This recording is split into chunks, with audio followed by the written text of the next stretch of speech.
I just tell the truth, and telling the truth is crazy in a world full of lies.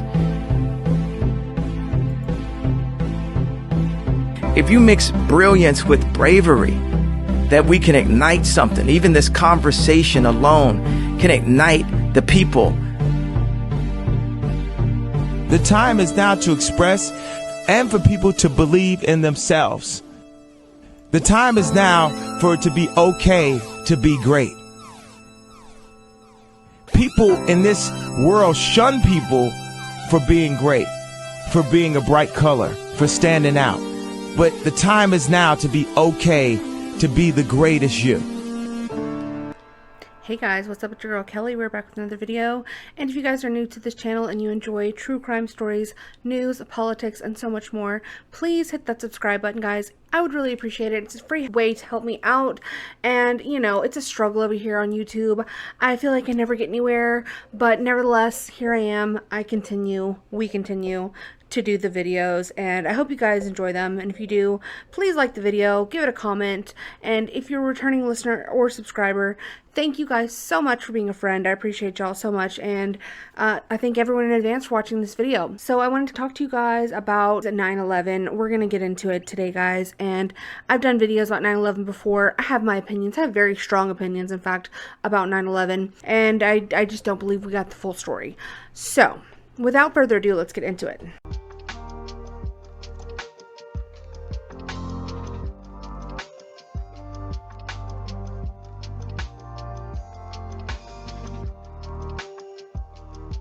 If there was one thing that we could learn from the methods used during the COVID-19 era, what would you say it would be? There may be a variety of answers to this question, but I think one of the most important is a lesson that we have been taught before, more than once. It's one that will continue to be taught to the people of this country until we willfully submit and give up our freedoms in exchange for safety and protection by a government that many are unaware is in fact a wolf in sheep's clothing. Why are so many people adverse to conspiracy theories? There are plenty of reasons why. People who do not delve into these ideas may not have the capacity to fathom alternative sources or ideas coming from non-institutional sources. Cognitive biases could also provide explanation. People will tend to favor information that confirms pre-existing beliefs. There is also something called the illusion of explanatory depth, which is described as overestimating one's understanding of a topic, which would lead to the dismissal of alternative theories. Social stigma is a huge factor in people's readiness to go along with the status quo. As social beings, it is easier to go along with the crowd and to not question things that others are also not questioning. Many times, conspiracy theories have a negative connotation, and those who believe them are dismissed as crazy or antisocial. Therefore, people, even if otherwise may be persuaded, will not allow themselves to explore these ideas to avoid being associated with fringe beliefs. Understanding that all or some of these explanations are present, it's still interesting to me that some people will balk so heavily when presented with alternative/conspiracy theories. People will get mad, write you off, stop talking to you, completely disregarding a person who may just want to ask the question and explore the idea. Why are ideas considered dangerous or taboo to certain people? In my opinion, this only helps to ignite the curiosity and grow the conspiracy. Letting people flesh out ideas, and especially ideas about potential corruption or evil acts, should be allowed to be heard. I wanted to do this video because it has long been my belief that the story we got about what happened on 9/11 is not even close to what the full picture is. Do I know exactly what happened? No. But I do know, based on things I've researched, that so many red flags point to nefarious motives and treasonous behavior that I think it is deserving to be uncovered. The victims of that tragic day deserve more than this, and we as citizens of this country deserve to know whether this was a piece of a puzzle that was orchestrated in order to achieve a bigger goal. Despite what you believe about 9/11, I would ask you to just consider some of the things I will present here and let me know your thoughts at the end. Now let's talk about Iran. You have a whole website devoted to stopping war. www.stopiranwar.com.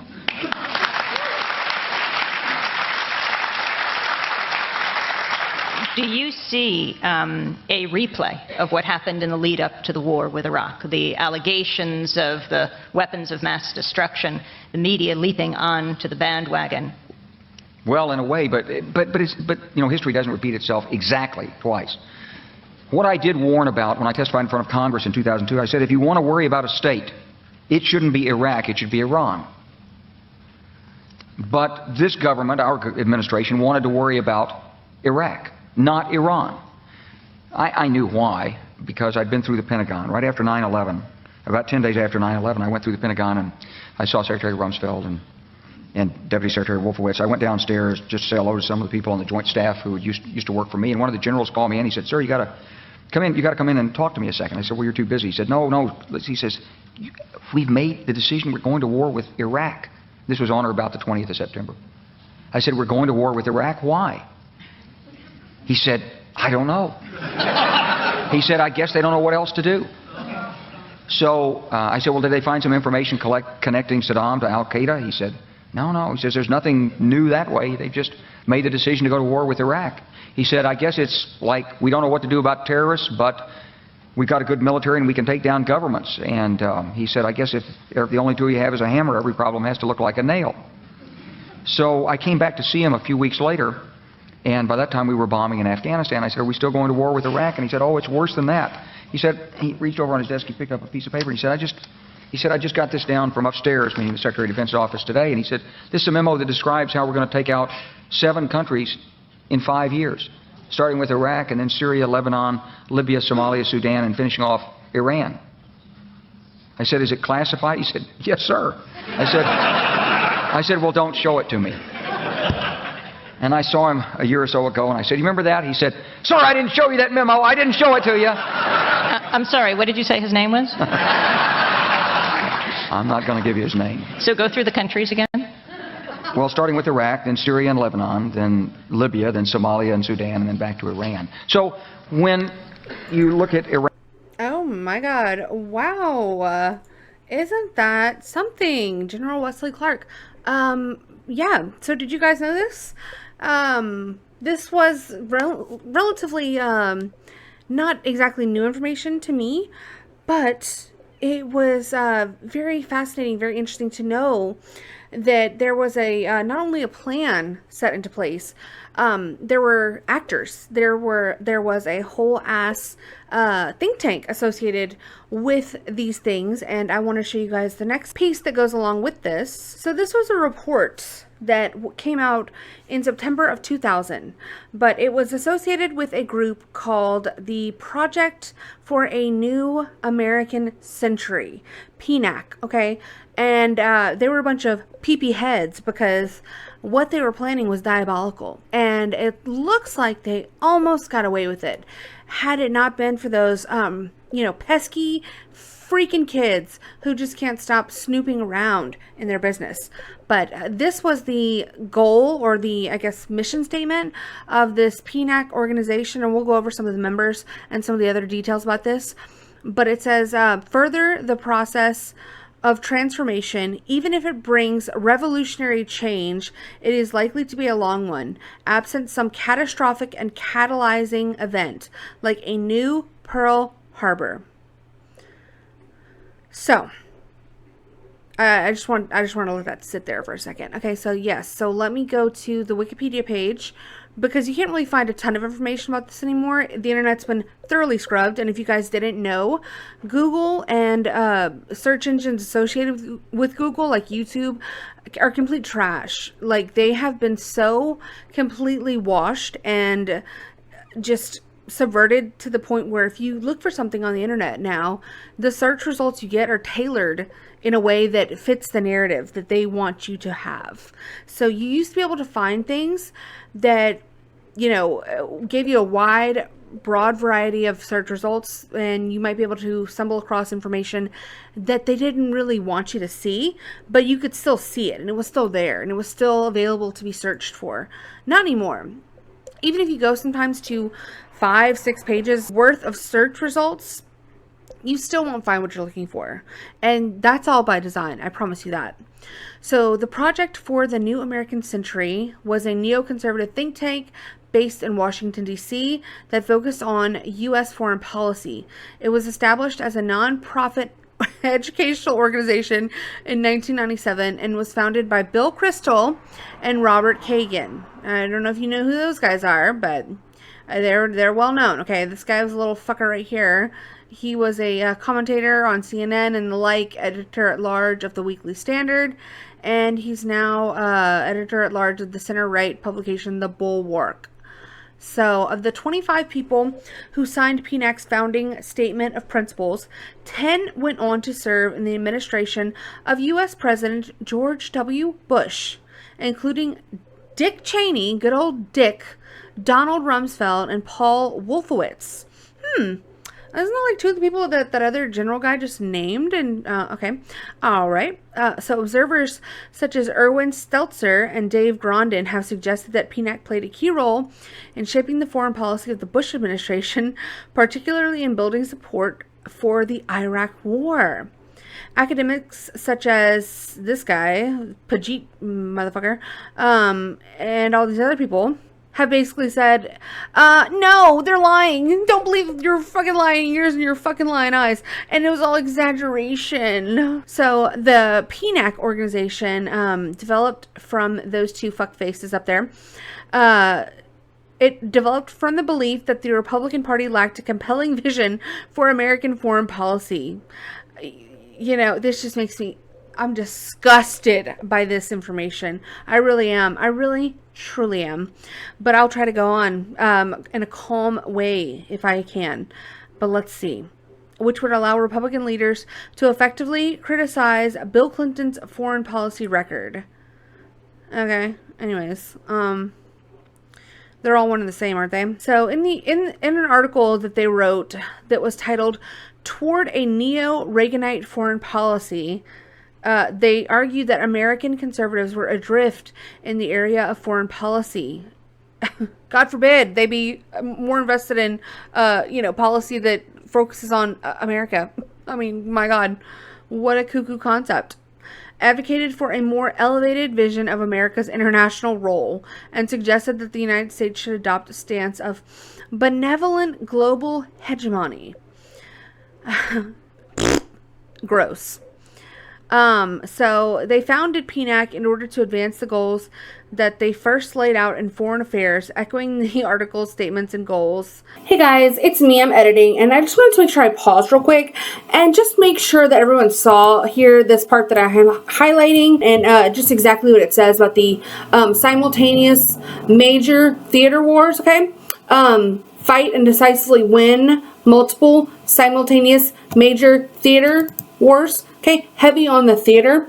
So I just wanted to make sure I was really driving that point home because it's pretty incredible, to say the least.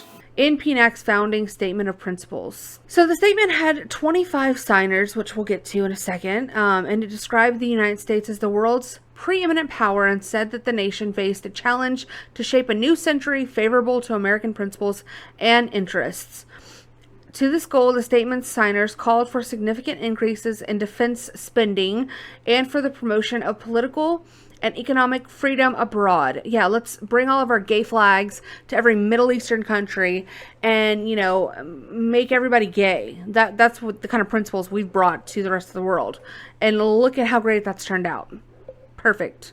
Love it. It said the United States should strengthen ties with its democratic allies, challenge regimes hostile to our interests and values, and preserve and extend an international order friendly to our security, our prosperity, and our values.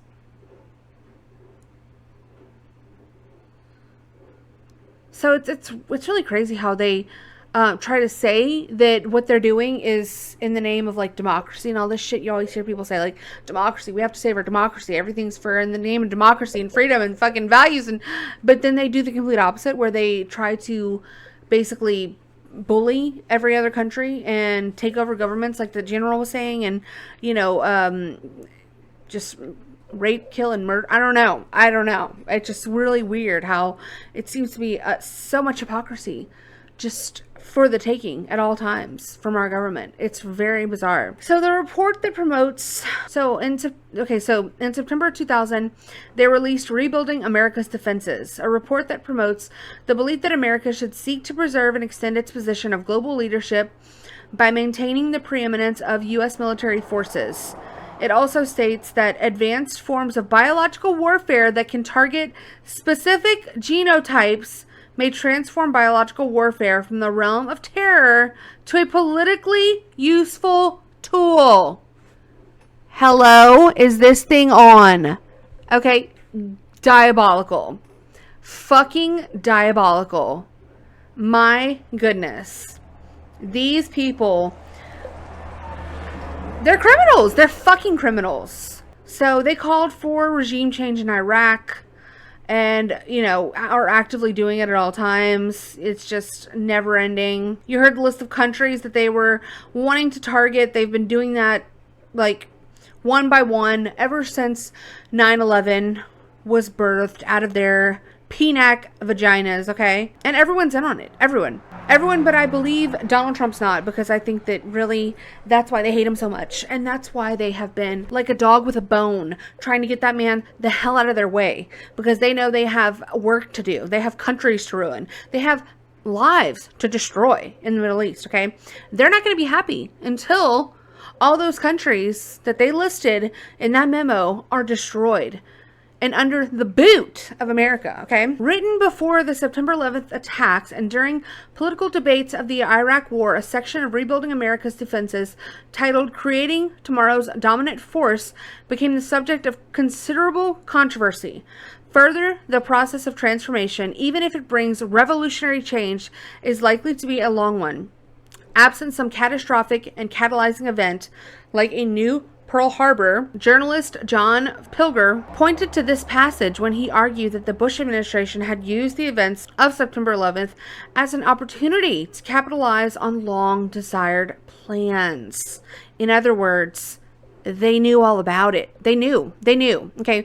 The government knew, and they let it happen, or they were maybe directly involved. I don't know. I'm just asking, I'm asking questions, okay? I want to know answers.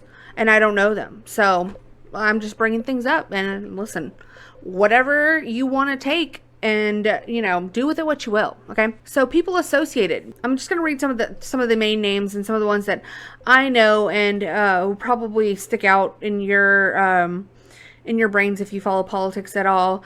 But it's right here if you want to see the full list of names. But obviously Bill Kristol, Robert Kagan, Randy Schooneman. Okay. An American lobbyist. Yeah, sure. John Bolton. Okay. This little fucker right here. Yeah. I think we all know him, right? Jeb Bush. The Jebster. Low energy Jeb, if you will. Okay. Dick Cheney. Steve Forbes. Donald Kagan. Dan Quayle. Donald Rumsfeld. Paul Wolfowitz. And so many more, guys.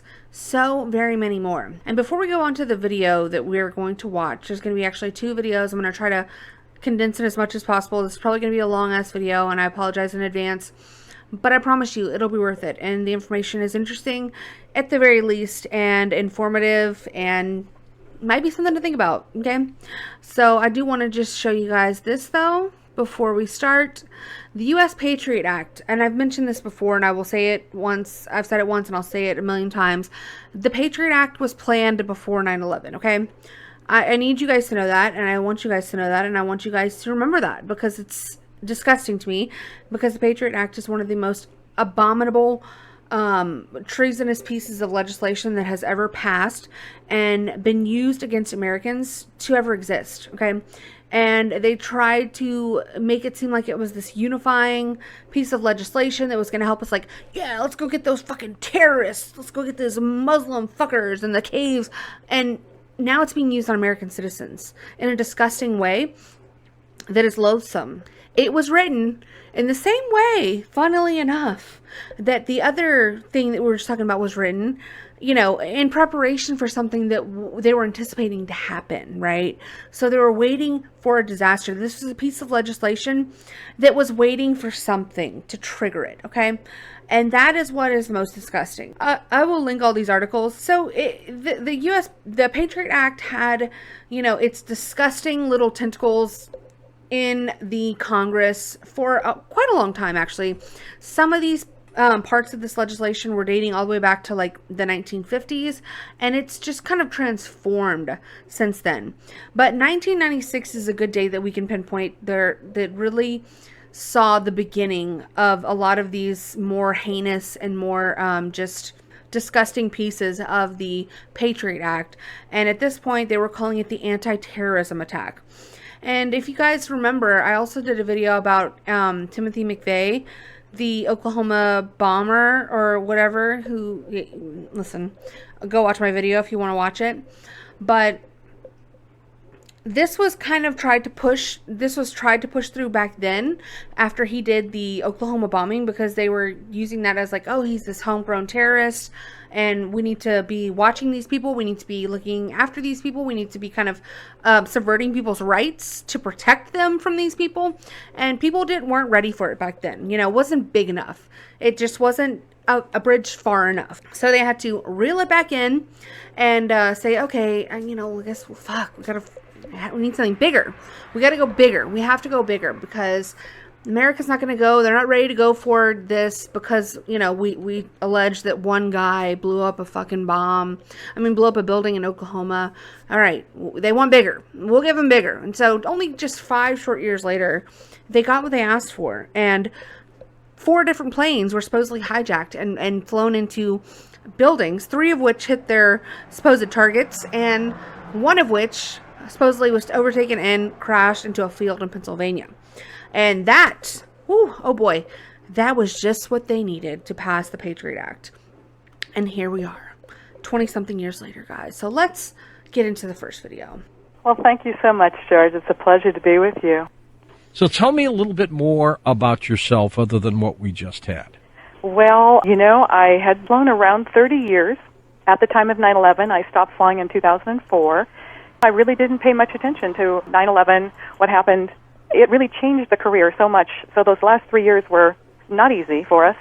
I could have been on one of those jets that went sideways there on 9/11. I missed it by about 8 to 10 hours. I commuted from coast to coast, and I just could have been there. I was home, luckily, and I watched it unfold. And when I did, I saw things that weren't right. But when you're doing this for a living, it's impossible to look at it in depth. We always knew that jets would scramble within 6 minutes if we needed them. And on that day, we saw NORAD didn't scramble jets for over an hour and a half. I knew that the government, that our military was going to be there should we need them. So after I retired, a BBC article popped up dated September 23rd, 2001, right after 9/11, and it told that the Saudi government was threatening to sue the FBI and the U.S. government for claiming that 6 of its citizens were the alleged hijackers, and they, in fact, were still alive. And I was like, what? And at that moment, I guess it was my time. God said, it's time to wake up, lady. And I started doing thousands of hours of research. I used all of my years of training. We had specific protocols in hijackings and any evacuation or any emergency commands that we all knew. If I would have got on a different airline than what I worked for and there was some kind of event, I knew what commands they would use, and I could have just jumped right in and helped them evacuate the aircraft. And I knew their commands because it's pretty universal what we were taught to do. And that was one of the things that caught my eye. And then when I started digging deeper into the phone calls, that is really the training is what I kept going back to, is why did this happen like that? Why would they say these things? And we'll talk about some of those things later on. And the details of the calls, especially that the flight attendants did, because the FAA protocols in our training weren't followed by any of the flight attendants or any of the pilots on board. How about the whack job that just charged the cockpit and he got tackled by the people who were on the plane? Yeah, well, that's probably what would have happened if the scenario we were led to believe really did happen on 9/11. The aircraft on 9/11 were taken over remotely using what's called the flight termination system, and it's a remote control device that was sold to some U.S. carriers. It's a plug-in to Boeing's onboard computer. It's a plug-in device. I tell people it's almost as simple as a USB plug-in to your computer. Very simple. You don't have to rearrange your computer. But it was sold to some commercial airlines in the event, listen carefully to this, in the event that a hijacker were to get into the cockpit and take control of the aircraft, I don't know who we are, but I think I have an idea now, we can take control and remotely land that aircraft anywhere that we can get. And there's nothing the hijacker could do. That's correct. And there was nothing that the pilots could do on 9/11. So you think, here are the pilots doing their thing, and all of a sudden, they can't control the plane. That's correct. Would they know instantly that somebody was guiding this plane? They would never. It was sold in the event that a hijacker took control. They would never in a million years have dreamed that device was actually controlling their aircraft. They would have just thought they were having some sort of mechanical. And the interesting thing about the flight termination system, and one of the reasons why a lot of the pilots and the Airline Pilots Association, their union, did not want this thing put on, is that once the flight termination system takes over via the transponder frequency, and so air traffic control loses track of you, you're no longer showing your transponder on their radar, and you lose all communication. You can't even communicate with the flight attendants in the cabin, and we are the eyes and the ears of the pilots, because they have a cockpit door between us, them and the cabin. They don't know what's going on back there. Interesting. The information that I discovered was literally so mind-blowing for me. It made me physically sick when I really figured out what had happened and how it happened and who did it and how it was covered up. I wanted to take all the information that I discovered in these thousands of hours of research I did into the entire event, not just the airplanes and where they went and what happened, but everything. I didn't know about the Brady bonds and stolen gold and the put options and all of those things. I only knew about the crashes and the hijackers. Right. And write a book so that it would help wake people up to what has happened to us. Because 9/11 isn't our past, it's our future. All right, well, let's talk about what we were told, first of all. 4 planes taken over by 19 Middle Eastern terrorists who had been training and flying, at schools, flight schools. Are you saying that none of that occurred, or that part of it occurred? What's your overall view there? Well, what I discovered is, like I said, the first thing I discovered that 6 of those hijackers were Saudi Arabian citizens, and the Saudi government was suing the FBI. Not only were they using their names, but they were using photographs from their passports and their ID. Of people who were not on that plane, you're saying? That's correct. Those people one of them had never been to the United States, and he didn't know what a Pennsylvania was. He was supposed to be on Flight 93 that crashed in Shanksville. All right, where are those 6 now? I mean, why wouldn't... See, if somebody had a picture of me as a terrorist taking a plane and they used it in Britain or the Middle East, and I'm here, believe me, you're going to know that I'm here.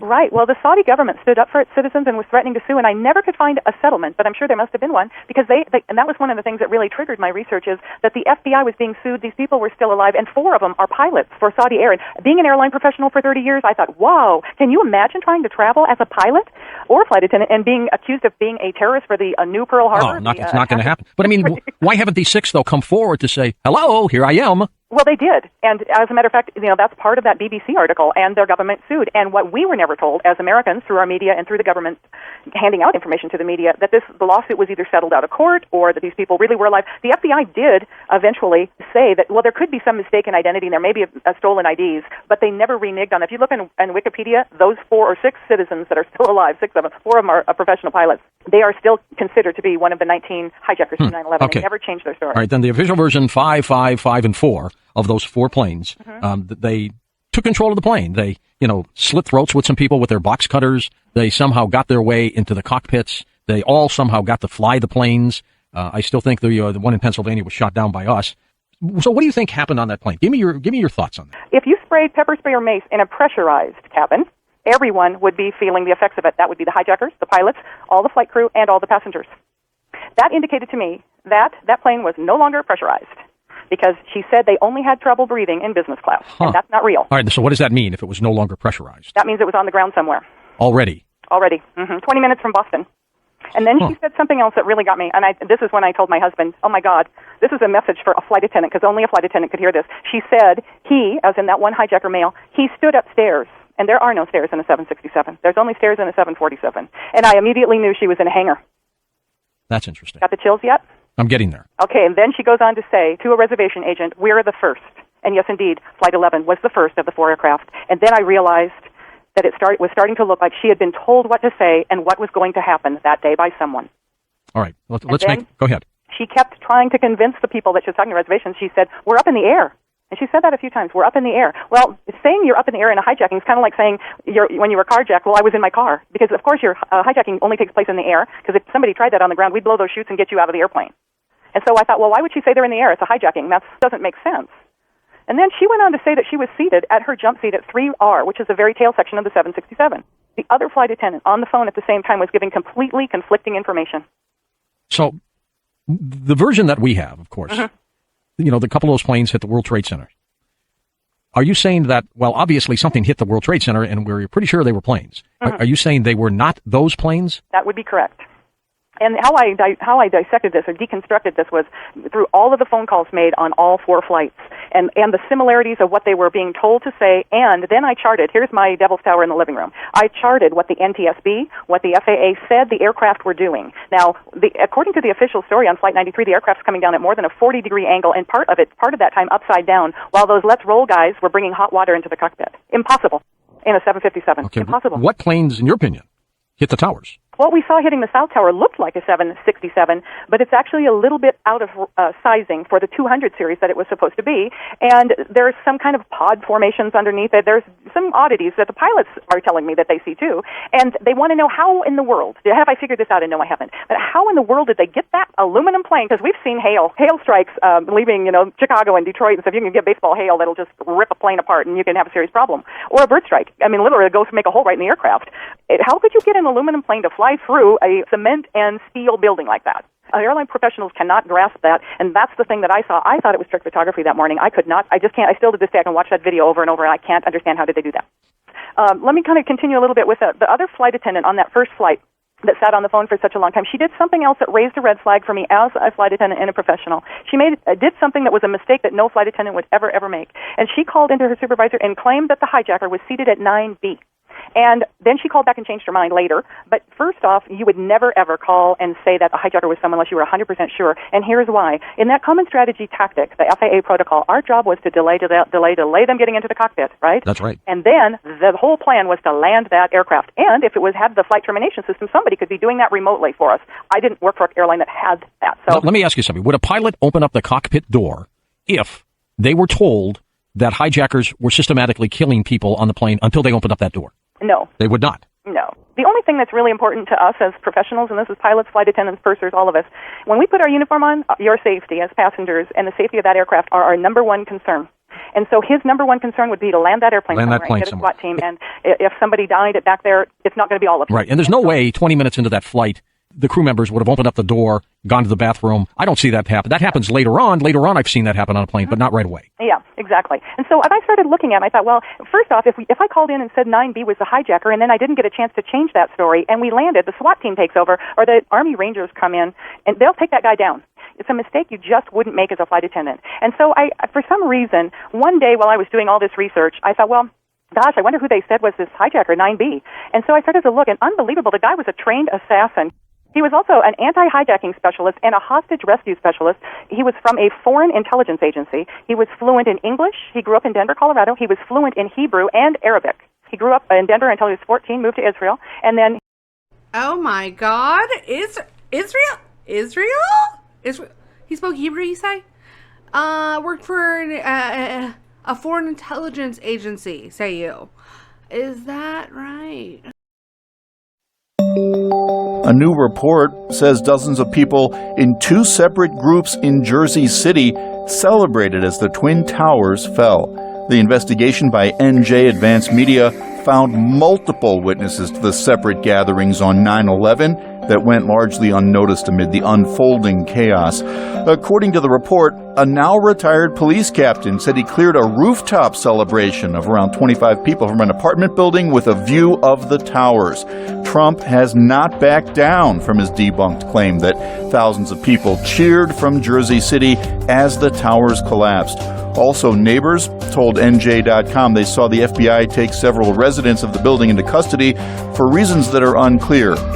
However, other Jersey officials have said the supposed celebrations were nothing more than urban legend stemming from the wild rumors swirling on 9/11. In the days after the September attacks, there were countless rumors about strange coincidences surrounding the events. One report about a group of Middle Eastern men spotted the morning of September 11th parked just across the river from New York City has not gone away. Investigation of their presence has led to questions about whether Israel was conducting espionage on U.S. soil. We're joined now by ABC's John Miller with an exclusive report this evening. That's right, Elizabeth. This is a case that took the FBI and the CIA more than 2 months to sort out, while 5 Israelis waited in jail. It has been more than 16 years since a civilian working for the Navy was charged with passing secrets to Israel. Jonathan Pollard pled guilty to conspiracy to commit espionage and is serving a life sentence. At first, Israeli leaders claimed Pollard was part of a rogue operation, but later took responsibility for his work. Now, Fox News has learned some U.S. investigators believe that there are Israelis again very much engaged in spying in and on the U.S., who may have known things they didn't tell us before September 11th. Fox News correspondent Carl Cameron has details in the first of a 4-part series. Since September 11th, more than 60 Israelis have been arrested or detained, either under the new Patriot anti-terrorism law or for immigration violations. A handful of active Israeli military were among those detained, according to investigators, who say some of the detainees also failed polygraph questions when asked about alleged surveillance activities against and in the United States. There is no indication that the Israelis were involved in the 9/11 attacks, but investigators suspect that the Israelis may have gathered intelligence about the attacks in advance and not shared it. A highly placed investigator said there are, quote, tie-ins, but when asked for details, he flatly refused to describe them, saying, quote, evidence linking these Israelis to 9/11 is classified. I cannot tell you about evidence that has been gathered. It's classified information. Fox News has learned that one group of Israelis, spotted in North Carolina recently, is suspected of keeping an apartment in California to spy on a group of Arabs who the United States is also investigating for links to terrorism. Numerous classified documents obtained by Fox News indicate that even prior to September 11th, as many as 140 other Israelis had been detained or arrested in a secretive and sprawling investigation into suspected espionage by Israelis in the United States. Investigators from numerous government agencies are part of a working group that's been compiling evidence since the mid-90s. These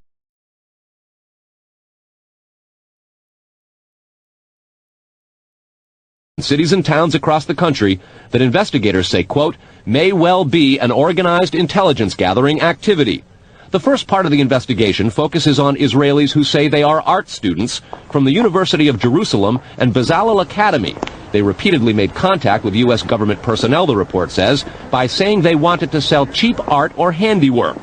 Documents say they, quote, targeted and penetrated military bases, the DEA, FBI, and dozens of other government facilities, and even secret offices and unlisted private homes of law enforcement and intelligence personnel. The majority of those questioned, quote, stated they served in military intelligence, electronic surveillance intercept, and or explosive ordnance units. Another part of the investigation has resulted in the detention and arrests of dozens of Israelis at American Mall kiosks, where they've been selling toys called Puzzle Car and Zoomcopter. Investigators suspect a front. Shortly after the New York Times and Washington Post reported the Israeli detentions last month, the carts began vanishing. Zoomcopter's webpage says, we are aware of the situation caused by thousands of mall carts being closed at the last minute. This in no way reflects the quality of the toy or its saleability. The problem lies in the operator's business policies. It began when this woman was watching the Twin Towers burning from her apartment in New Jersey. She noticed three men on top of a van, posing for pictures with the towers burning in the background. And I could see that they were like happy. You know, they didn't look shocked to me. You know, they didn't look shocked. I thought it was very strange. The witness called police, who stopped the van hours later and arrested 5 men. All 5, it turns out, were Israeli. They were turned over to the FBI. Sources tell ABC News during a check of national security databases, some of the men were listed as having had connections with Israeli intelligence. At the FBI, that set off alarm bells. The FBI needed the answers to 3 important questions. Who were these men? What brought them to that parking lot on the morning of September 11th? And did they have any advance knowledge of what was going to happen that day? They said they worked for a company called Urban Moving. The FBI obtained a search warrant for the company's offices. 2 SUVs were filled up with between 9 and 12 boxes and computers. Not long after the arrests, the offices of Urban Moving were simply abandoned. Almost everything was left behind. In jail, the 5 Israelis were repeatedly interrogated and given lie detector tests. Stephen Gordon was their American lawyer. They were asked questions if they had ever been approached by or hired by any non-United States intelligence community. While there is still some debate among American intelligence officials, many investigators believe some of the men were part of an Israeli operation aimed at monitoring radical Islamic charities that support groups like Hamas, something lawyers for the 5 men and the Israeli government strongly deny.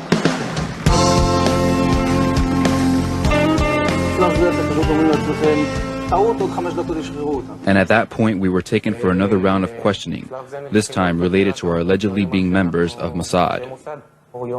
The fact of the matter is, we are coming from a country that experiences terror daily. Our purpose was to document the event.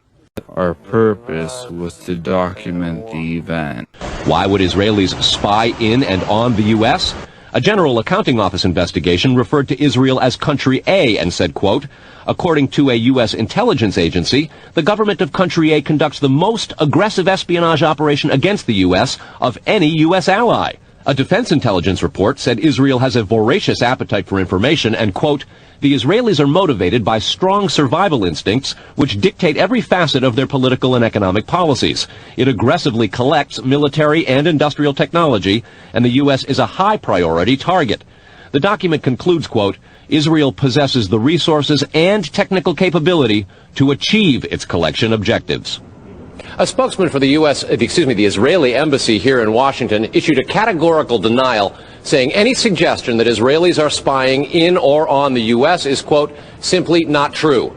There are other things to consider, and in the days ahead, we will take a look at the U.S. phone system and law enforcement's methods for wiretaps, and an investigation into the possibility that both have been compromised by our friends and allies overseas. Brett?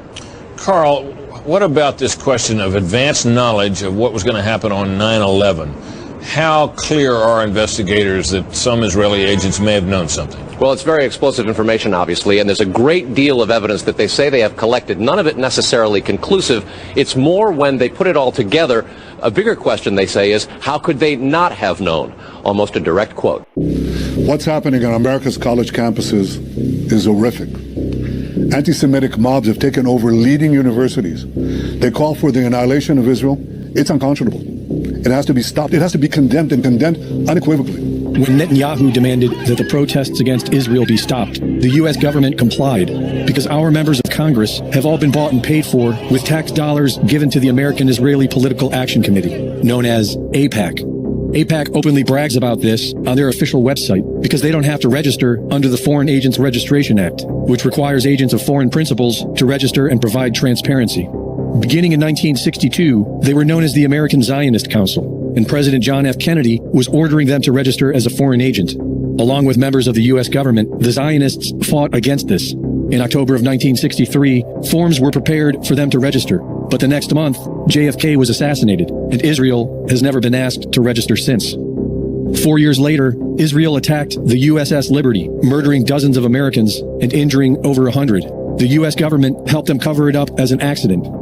On the day of 9/11, 5 Israelis, who were seen photographing the collapse of the Twin Towers and celebrating, were arrested and detained for several weeks. In documents later released by FOIA requests, the FBI redacted their faces in pictures where they were posing in front of the burning towers and described them as being happy and jovial. One of them stated, "Israel now has hope that the world will understand us." The end of the declassified document asks if they had foreknowledge of the event and were there to film it, and the answer was redacted. As soon as they were released, they returned to Israel and went on television, where they confirmed that the answer was yes. The fact of the matter is, we are coming from a country that experiences terror daily. Our purpose was to document the event. The dancing Israelis had fake student IDs, and several accounts of suspicious Israeli art students were reported to be infiltrating government buildings. Over 100 of these Israeli art students were arrested. Fox News reported that these art students served in military intelligence and explosive ordnance units. The majority of those questioned, quote, stated they served in military intelligence, electronic surveillance intercept, and or explosive ordnance units. In March of 2000, several of these Mossad art students were living in the World Trade Center as part of the World Views Artist in Residence program.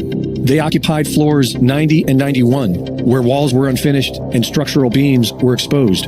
A member of this group of artists, Hanan Sarfati, was arrested by the DEA as part of the Israeli spy ring, but the identities of an additional 14 Israelis who were with him have never been released to the public. These Israeli artists were sharing the space with a group of Austrian artists known as Gelatin, who were working on a project called The Bee Thing that involved removing windows on the 91st floor of the North Tower. A small balcony was constructed for people to stand on while photographs were taken by a helicopter. Another group, called E-Team, managed the helicopter with the designation number N666LH. This helicopter was to be in an art exhibit memorializing this project, scheduled for September 11th, 2001. In March of 2001, E-Team had an art project called 127 Windows.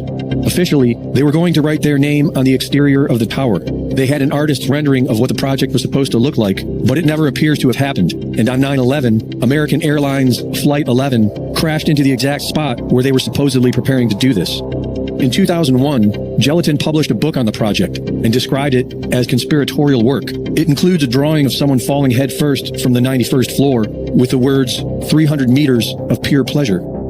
Gelatin was originally spelled the same as the explosive, but was officially changed in 2005. And the 9/11 Commission report does not mention Gelatin, E-Team, or any of the Israeli Mossad art students. All right. Well, let's let her continue. He learned Hebrew and Arabic while he was there. And so I'm like, well, that's really interesting. And then when the flight attendant calls back to her supervisor, she said, oh, no, I made a mistake. The hijacker was in 10B, and not 90. 90's been stabbed by the box cutter, right? Mm-hmm. So here you've got this guy who is a trained anti-hijacking specialist, a highly trained assassin, a hostage rescue specialist, from Israel, who is fluent in the language being spoken by the hijackers who are planning the new Pearl Harbor, the attack of the century on America. And for no reason, there's no apparent reason, they decide to get up and stab him with a box cutter and kill him, because we're led to believe that he died. He was stabbed by a box cutter. And how did they systematically know it was him? There's no answer to that one. And he was involved in the Israeli Special Intelligence Operations. It's referred to as Sayeret Matkal. These are the trained assassins, and they do the anti-hijacking and hostage rescue. So these would be the specialists that Israel would send to a hijacking, and like in Tunisia or someplace, that go rescue their passengers. And they have actually been used. Benjamin Netanyahu's brother, and Benjamin Netanyahu was Sayeret Matkal, and his brother was actually killed in a hostage rescue attempt. Yeah, he was. Quite a while ago. Isn't that really interesting that we have this guy who is listening to these people speak Arabic and plan to take over the aircraft, and for no reason they get up and kill him, yet this guy, 9B's friends, said about him he could kill any human being using a pen and a credit card. Let's just move on from him, because there is a lot, and there's a lot in the book about him. And so it's really interesting to me that the flight attendants were saying, one was saying a doctor and a nurse were taking care of 9B after she said he was stabbed, and the other flight attendant, same flight, was saying there was no medical people on board. And so I'm saying, well, okay, there's only one reality inside an aircraft cabin. So I like watching all this stuff and reading through, and I just took massive notes and drew all these charts of what the government said the aircraft was doing. Some of the aircraft were coming out of the sky. I know you've flown, and I know you know what this means. 6,000 to 10,000 feet per minute. Yeah. And you're expected to believe that someone's sitting on the phone showing no emotion, no fear, and that would be a very frightening thing. That is beyond if you were to do an emergency descent for decompression. You'd be coming down the fast. I mean, the aircraft makes very scary noise. People are scared. People scream, and none of that's going on. So let me ask you this. Are you saying that the so-called hijackers, whether it was taken over electronically or not the point here, are you saying they were not or they were on the planes? The 19 hijackers that you are led to believe, I've actually found 10 of them alive. The other 9, they're fake people with a first name from somebody's ID and a last name from someone else's. So there were not Arab hijackers on any of the real passenger manifests. Another thing that's interesting about what the FBI claimed were the passenger manifests in that first 72 hours, they came up with 4 different names that are not, there were 19, but 4 of them were different than what they are right now and what they've been ever since about 3 or 4 days into this event. And it's interesting because 3 of those people showed up alive. One of them was an FAA employee. And he said no, he was an FAA aviation safety employee in Florida. And so he, of course, went to the FAA and then went to the FBI and said, I'm not a hijacker.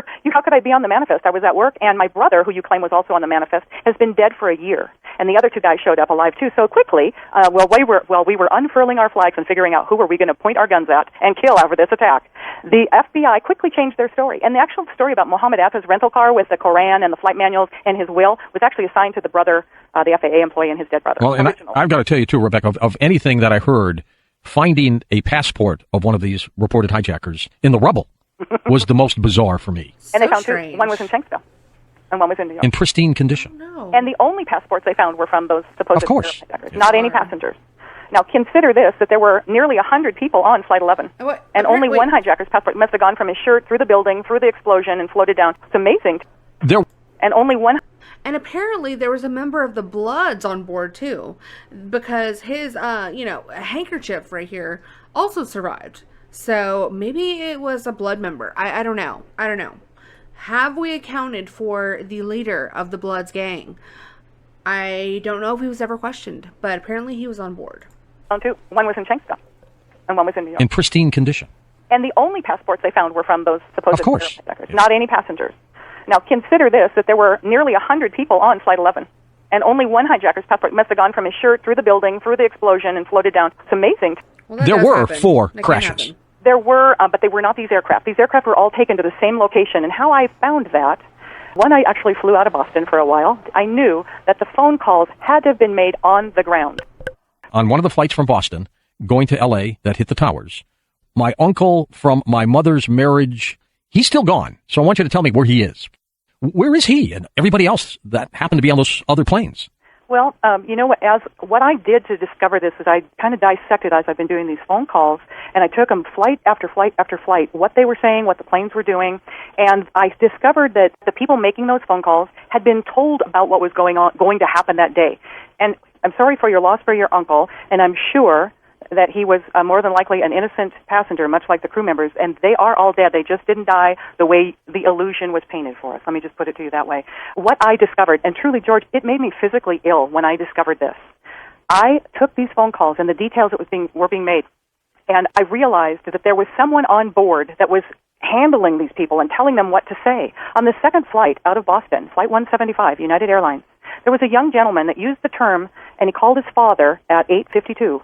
And he said that a airline hostess had been stabbed. And now, I'm in my 60s. I started flying in the early 70s, and we have never been called airline hostess. That's a terminology that's used in Asia, maybe the Middle East, but it is not something we have been called. We've stewardess until 1968, and then we've been called flight attendant. So this guy was 32. His entire life he's heard us called stewardess or flight attendant. And so I thought, well, that's a really weird thing to say because that's not American terminology. And so then he did something else that was very strange. At exactly 9 o'clock, keep this in mind, this is now 3 minutes prior to impact in the South Towers. On that flight, he calls his father back for the second time, and he tells his dad he thinks the hijackers are going to fly their plane to Chicago and fly them into a building.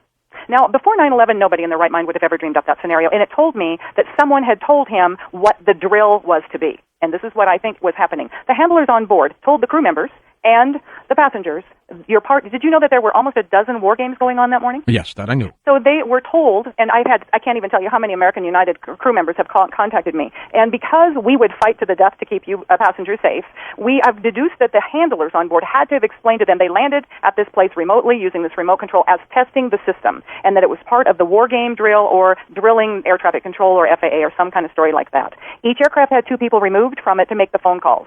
And they were put in a hangar, in an office, and they were in different offices. That's why the people making the phone calls didn't know what the other ones were saying. Like the flight attendants on Flight 11 giving completely conflicting reports about a passenger being tended to by a doctor and a nurse or being tended to by no one. Now, there was another guy that called out, and this is really interesting. This guy was a Top Gun fighter pilot trained at Miramar, California, in San Diego. 6'2", 225 pounds. He fought in the Gulf War in 91. And at 9 o'clock, 3 minutes prior to impact, if you've ever flown into Manhattan, you know that New York is about 365 square miles. So 3 minutes before you're hitting the South Tower, you know you're in New York, right? And so he called his mom, and he told his mom they were hijacked. He didn't say much about the hijackers or anything else. Didn't look good. Thought he wasn't going to make it. And then she said, well, where are you? And he said, well, I think we're over Ohio. Well, Ohio is an hour and 45 to an hour and 55 minutes from Boston. He's a pilot. He should know that. And when you look out the window and you see Manhattan, you know you're not in Ohio or Kansas. And so I thought, well, that's an oddball thing for him to say. And then he says, the one thing that was my aha moment, he said, 8 minutes after the passengers figured out they'd been hijacked, 8 minutes. Well, he says to his mom, a bunch of us passengers think we're going to go take over the cockpit. That's the scenario for Flight 93, let's roll. And I knew right then and there that he'd been told or planned the scenario, because there's no way that would be a coincidence that they would do that same thing that they eventually claimed they did on Flight 93. Okay, now that flight, of course, went down near Shanksville.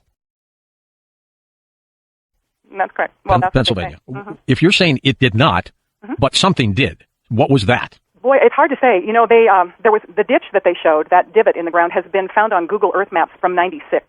So the local people, even the local coroner, said there was no bodies. And in any plane crash, and you know, the listeners, I invite you to just do a Google image search on any kind of plane crash, 757 plane crash or just commercial plane crash, and the Google images, and you're going to see huge sections of fuselage, especially an aircraft that large as a 757, and because that's like an old 707, just missing a couple of the engines, similar in size. It's a big aircraft. The tail is huge, and so there are parts of an aircraft crash that just don't disappear. That was the one thing I looked at that day, and I said, that was not a plane crash. I've seen the pictures. It looks like there's nothing there except for a hole in the ground. Basically, that's right. The only thing you could see from where we were was a big gouge in the earth and some broken trees. We could see some people walking around in the area, but from where we could see, there wasn't much left. Any large pieces of debris at all? No, there was nothing that you could distinguish that a plane had crashed there. That's really all you see is a large crater in the ground and just tiny, tiny bits of debris. There's been at least one report that the investigators out there, and there are hundreds of them, as I said tonight, have found nothing larger than a phone book. Well, we've got the controversy about the plane that reportedly hit the Pentagon as well. Exactly. They can't find bodies or much of the plane. Now, there was something that looked like it could have been an engine, but that too remains controversial. So let's make an assumption, Rebecca, that these 4 planes were taken and landed somewhere within a region where Boston is, I guess. Again, you're saying they did what with the planes afterwards? I mean, where are they now? And then those passengers, are you saying all the passengers aboard those planes were killed after the planes landed? Yes, more than likely. Here's another thing that people always ask, we're so light. There were 30 people on one 757. That's nothing. It holds 180 passengers. And it was a coast-to-coast flight. So a lot of people have said to me, how come there weren't very many people on board? Well, I think that this was such a methodically planned out illusion that I think that some reservations phone lines were hijacked, and so that they were limited how many people. If they had been full aircraft, there would have been over 800 people to handle. But since the loads were light, then it was easy for them to put them all in the back of a section, in one area where they could make them do whatever they wanted and keep an eye on everybody, make sure phone calls weren't. Because on Flight 11, nearly 100 people, I think it was 90-some people or something, with the entire crew members. There was 11 crew members and 86 passengers or something like that. And yet only two flight attendants, those two flight attendants made a phone call, and they were on the phone for 27 minutes. So you got to ask yourself, why didn't anybody else make a phone call? Well, this is what we think, and I've gotten my head together with a bunch of airline people that actually knew the crew members, the cockpit crew and the flight attendants on those airlines, and knew them personally, and they're dead too as well. They really did exist. The flights did operate. There were people on board, and yes, in fact, they were killed. They were just killed in a different manner than what they showed us on television. And so what we think is that each plane, until you get to Flight 93, each aircraft had two people removed from it, put in offices upstairs in that hangar, and then they made their phone calls. Each one had two people making those phone calls. And these people did not know what was going to happen to them after. No, they couldn't have, or the crew members would have fought back. I know that. And so I think that they were told by handlers that this is a drill, and they were removed those people off, those two people to make the phone calls. On Flight 93, they actually took 11 people off. There were 33 passengers or so. And I think there was 7 crew members total, the pilots and the flight attendants. And once those people were removed, we are under the belief that more than likely, how a predictive program and the Illuminati like to tell you what they're doing. Well, one of the things that everybody said that called out almost every phone call said they sprayed pepper spray or mace in the cabin. So we believe that some type of gas, perhaps a hydrogen cyanide or some quick-acting gas, was in there, and they shut the door. And those airplanes are sealed tight. And that type of gas, some type of gas like that, would, before people could really react and open the door or anything, they would be affected by that. Why would they go through, and then we're going to get into who they may be, but why would they go through this exercise of landing the planes, taking the passengers off, killing them, and then send other planes into the exact spots that these other planes might have gone? Why not just let these original planes crash into the Twin Towers, into the Pentagon, and the one that crashed in the field in Pennsylvania? Why not just let it happen like that? Well, no, I think that's a kind of a common question I actually get asked. And I think that they seem to duplicate themselves. Yeah, well, this was a sure thing. They actually could handle this as a sure thing. And what hit the North Tower was more than likely some type of drone aircraft. We really don't know what hit that, and it could have been some military thing. Well, like and we have our questions of, why those buildings went down the way they did. Many people that I've interviewed believe it's controlled demolition. Looked like it, didn't it? Yeah, well, it sure did. You've seen enough buildings go down. So to answer your question, why would they go through this? One, they needed the precision, and they couldn't take the chance that the pilots might override that flight termination system and take control of the aircraft. At what point, though, is this speculative or something based on some fact? I mean, we really don't know that they were all pulled off the plane and killed, do we? Well, I don't think they were killed off the plane. I think they were gassed in the cabin. All of them? All of them, except for the handlers that got off. The handlers and the pilots. Because all of the crew members, I mean, I have United and American Airlines pilots buying the book from the publisher in bulk because they get them for about $11 a piece and handing them out. They are so convinced this is exactly what happened. And as I continue going through this, as we continue talking some more, I'm going to tell you some of the things. Remember I mentioned to you the Brady bonds and the gold and all those things that I discovered? Mm-hmm. Well, the evidence for WorldCom, Global Crossing, and the Enron investigations were all being held in Building 7. That one fell down at 5:20 in the afternoon. Well, I do have my questions on why that went down when it was really never hit by anything. Exactly. And you saw that as a controlled demolition. I saw that too, and I thought, wow, how did they get that thing wired to demolition? I didn't think it just fell on its own, and then, of course, I didn't pay much attention to it. But after I looked into it, it definitely was. Well, I will give you that there are huge inconsistencies with the 9/11 Commission's report and what we think happened. Huge discrepancies. And things happened, the Patriot Act, and very bizarre things have gone on since, and they haven't stopped. You're answering your own question. Why would they do this?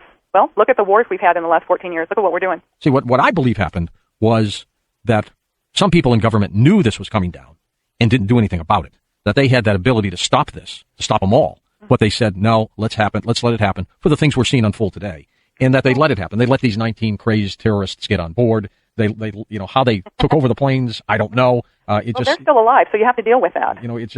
I mean, I'll give you the whole thing's bizarre, but for me, what makes it stranger is the fact that, you say the planes were taken and then the people were gassed and brought Well, down. when I first discovered this, George, it physically made me sick. I missed it myself by not 10 hours. It could have been me on one of those planes.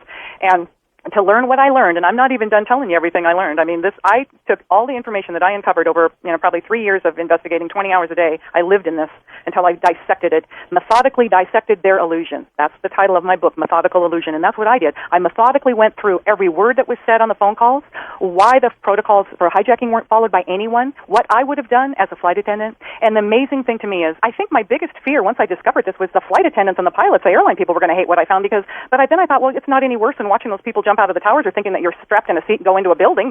It probably was a much more gentle death.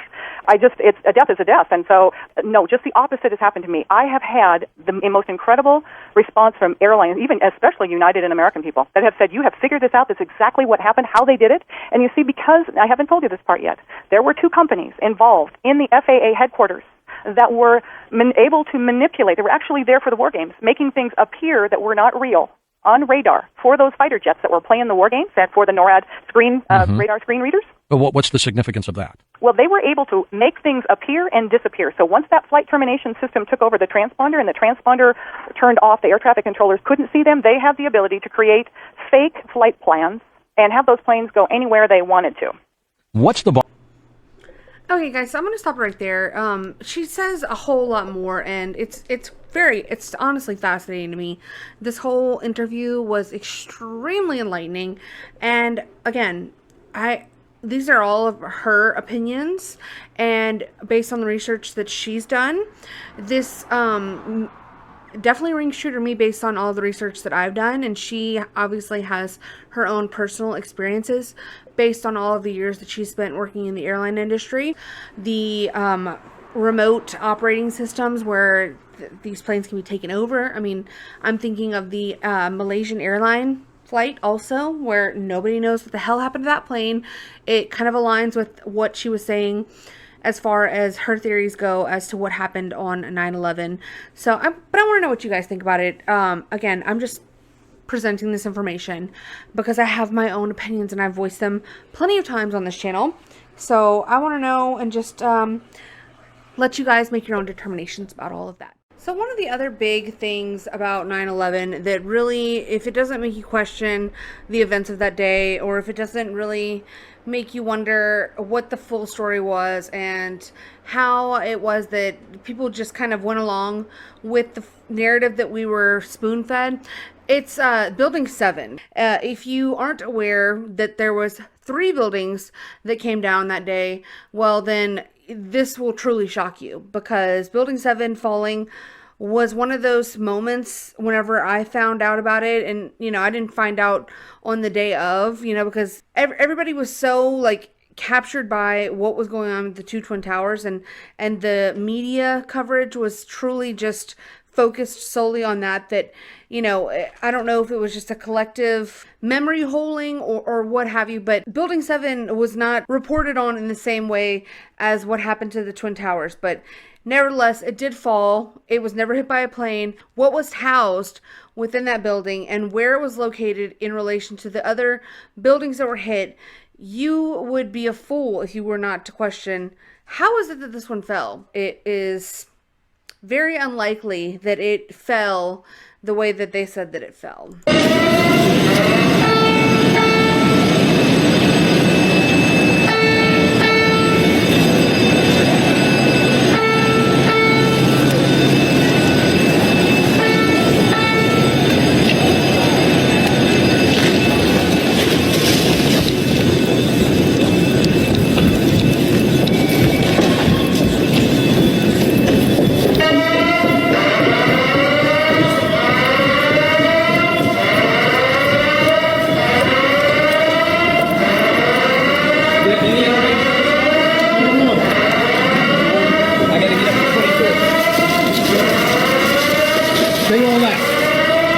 What? There's nobody up on 23? No, they evacuated everybody down. All right, they probably went to the bus. Thank you. Yeah.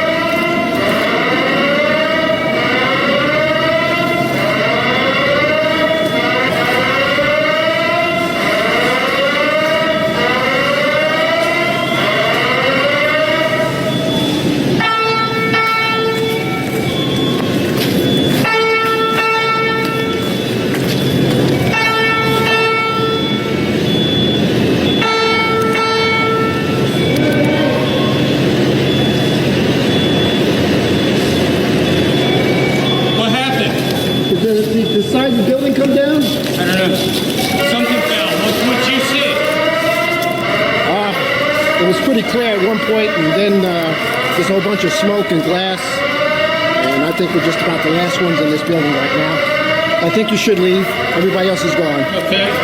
I'll just make sure that there's nobody else coming What do you downstairs. think happened? I hear the top of the building fell down. Fell over on us. I don't know. I haven't been seen outside yet. Have you, when were you here? Were you there after the planes landed? As a matter of fact, we're standing right underneath 6 World Trade when the building the plane hit it the first time. Describe it. A plane, the engine screaming, and then just an explosion. Glass. Then everybody was running around trying to get away. Have your name and spell it? Bennett. Bennette. Sergeant? No, Secret Service. Secret Service? How do you want your title? OST. OST, thank you. All right.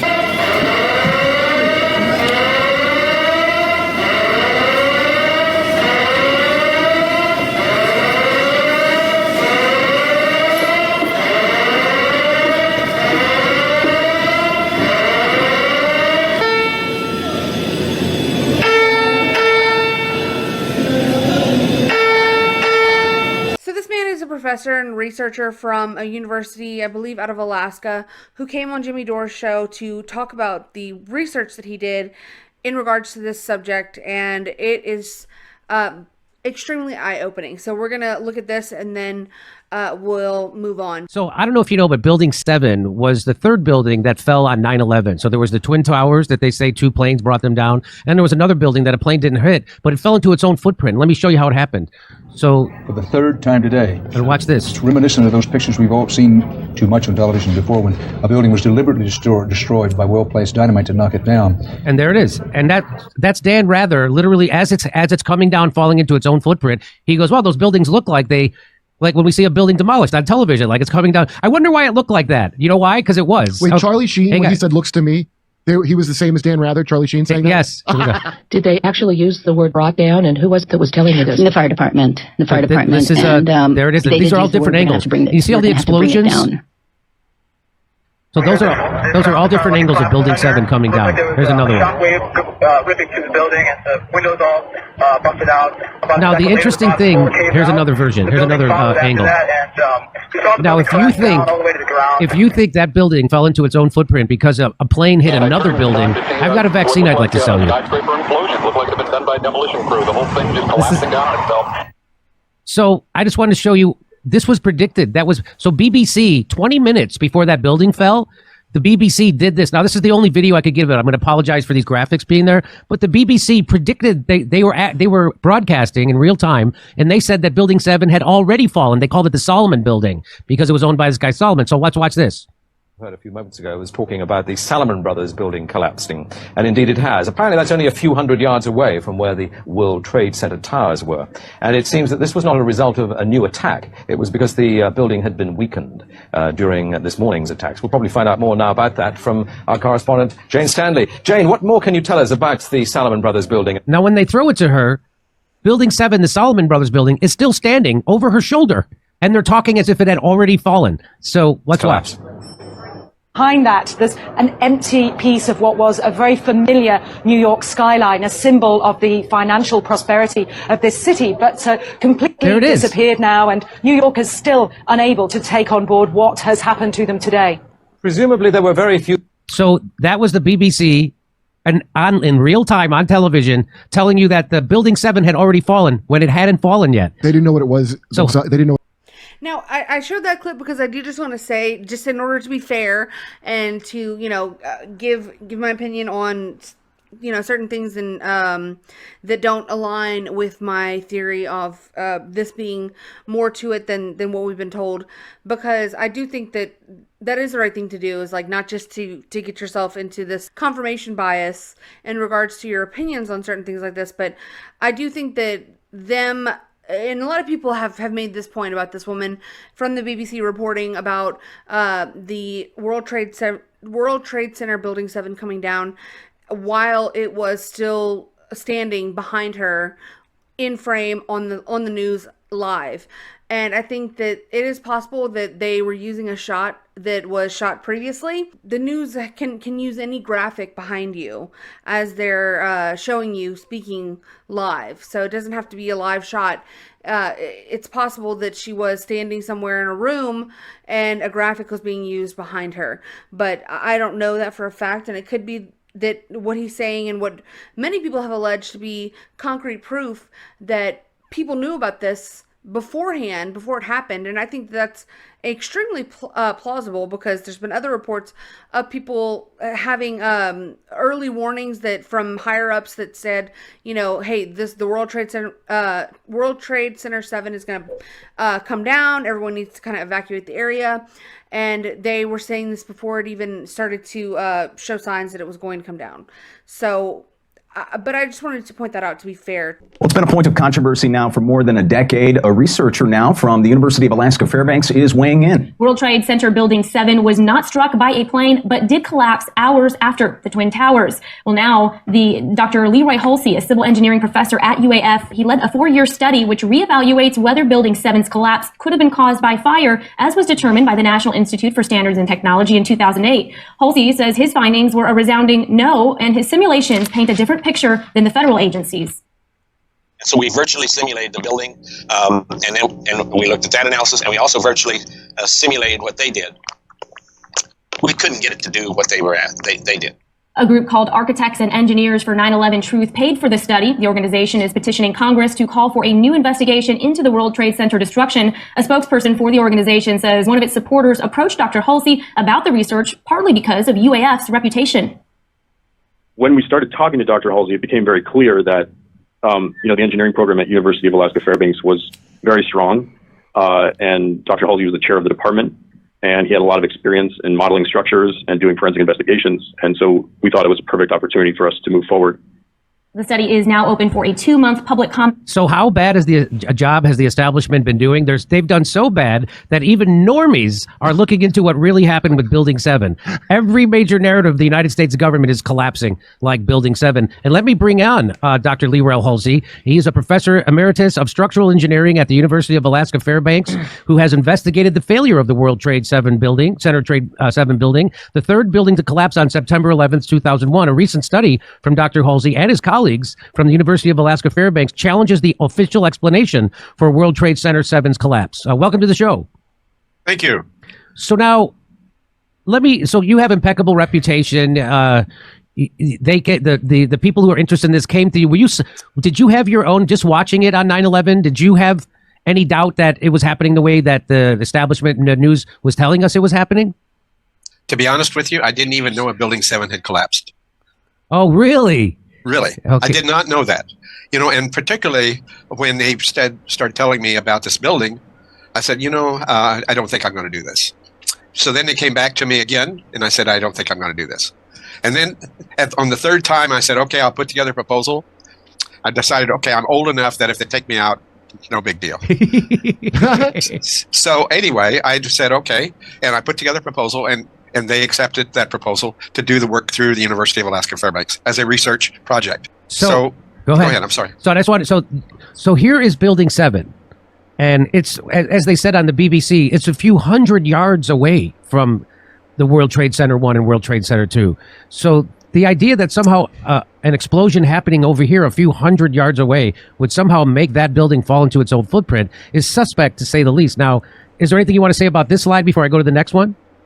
Well, I wanted to, first of all, share with people exactly where Building 7 was with respect to WTC 1 and WTC 2. And this picture illustrates it in a not necessarily in a dimensional sort of way, but a visual sort of way, to give a person an understanding of look, at this building's only 47 stories tall. And that's tall, quite frankly. 2 million square feet per floor. Wow, it's a big building. A big building. So in reality, what I told the AE 9/11 Truth, who was funding this, I said, I'll do the investigation, but I will not promise that I'll tell you what caused it. I will tell you what didn't cause it. Oh, okay. Okay. I did not want to. Here's the bottom line. There was no way I was going to get involved in any politics. This was going to be pure science all the way. Okay. And every day that we did a study, I asked my students, I hope you didn't read anything about this, because we're not going to be we're not going to let anything that's being published affect the science that we're doing. Okay. So next, should I move on to the next slide? Yes. So here it says this is the World Trade Center, different elevation views. There's the 45th floor, the 19th, 16th, and 13th floor. And so what do you want to tell people about this slide? Well, first of all, 45 is about where we saw that there wasn't any. You'll see here later that they're talking about the penthouse, which is on top of the building, and it came down before the rest of the building. And what we spent a long time trying to determine what was going on with that penthouse, because it had so much interaction for a lot of people as to what went on there, and a lot of people thought it was connected, I guess, to column 79, which was down below. And in actuality, that penthouse collapsed before, which means that there was not any fire that impacted that penthouse. Okay, so then one has to ask themselves, what created that problem? You see what I'm saying? Yeah, so when you look at the video of Building 7 collapse, it collapses at the top first, not at the bottom first. And You're saying there was no fire up on the 45th floor? No. Okay. So, that opens up a whole series of questions, does it not? Yes. At the end of the beginning.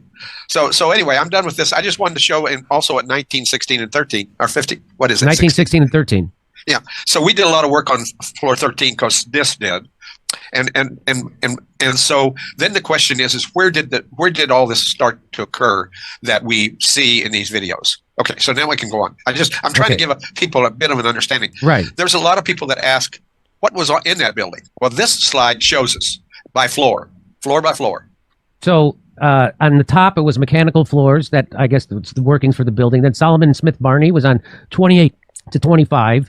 Then there was Standard Chartered Bank. Then there was the IRS, Department of Defense, and Central Intelligence Agency on floor 25, 24. And on 23 was the Office of Emergency Management. On 22 was the Federal Home Loan Bank of New York. On the 21st was the First State Management Group. From 19 to 21 was ITT Hartford Insurance Group. On floor 19 was the National Association of Ubzi-Rabzi Commission. I don't know what that's a Securities Valuation Office. 18 was the Equal Employment Opportunity Commission.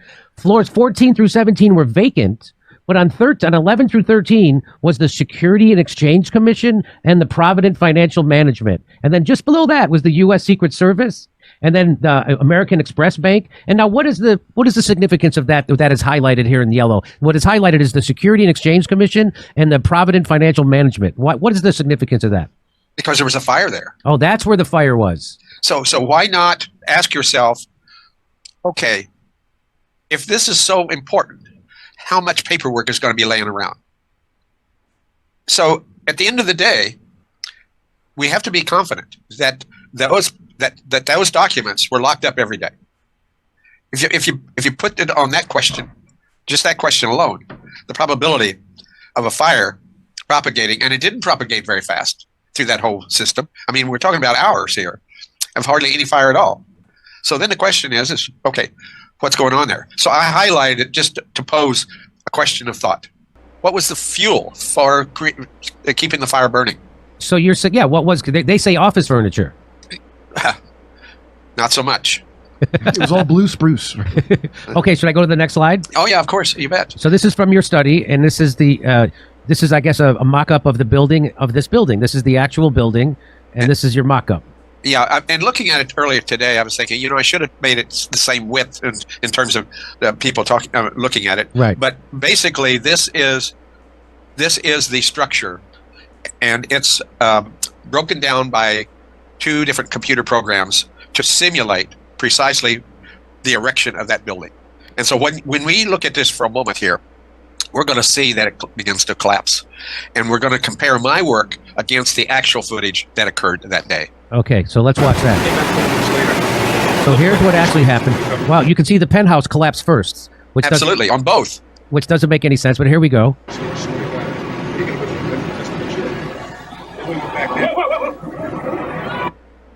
Okay, so do you want to say anything about that?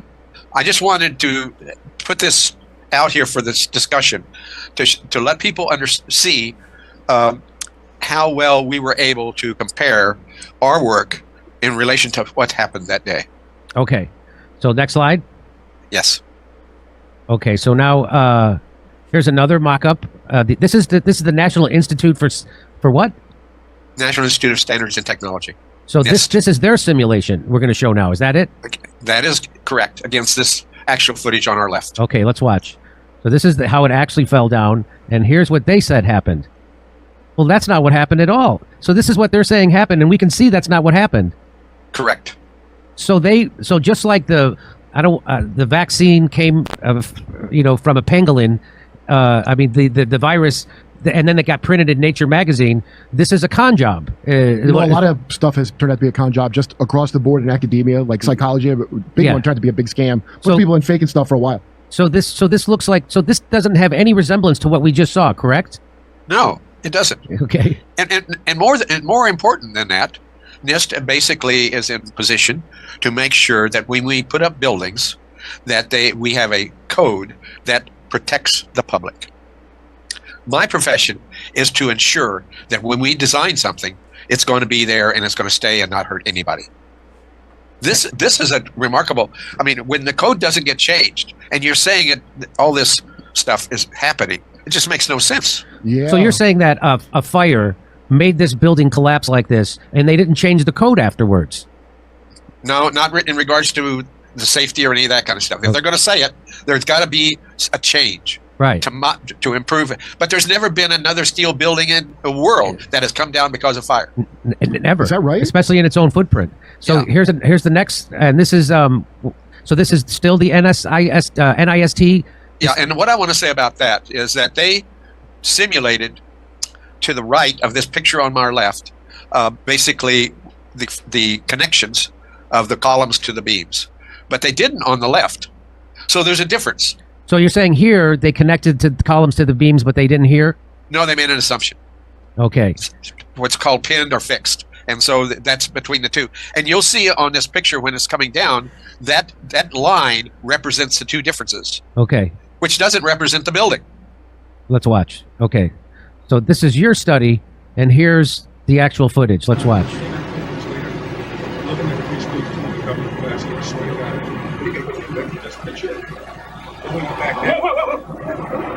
So now what does that show us? It shows it's coming down in its own footprint. It's showing it's coming down in free fall. It's showing that there is something that enables it to come down evenly. In other words, through its own gravity Right. drop. Okay? And fall into its own footprint. Correct. And mine simulates the same thing to within, I didn't drop it all the way down, but right. But anyway, it represents what we're talking about. And so should I go next slide? Oh, yeah.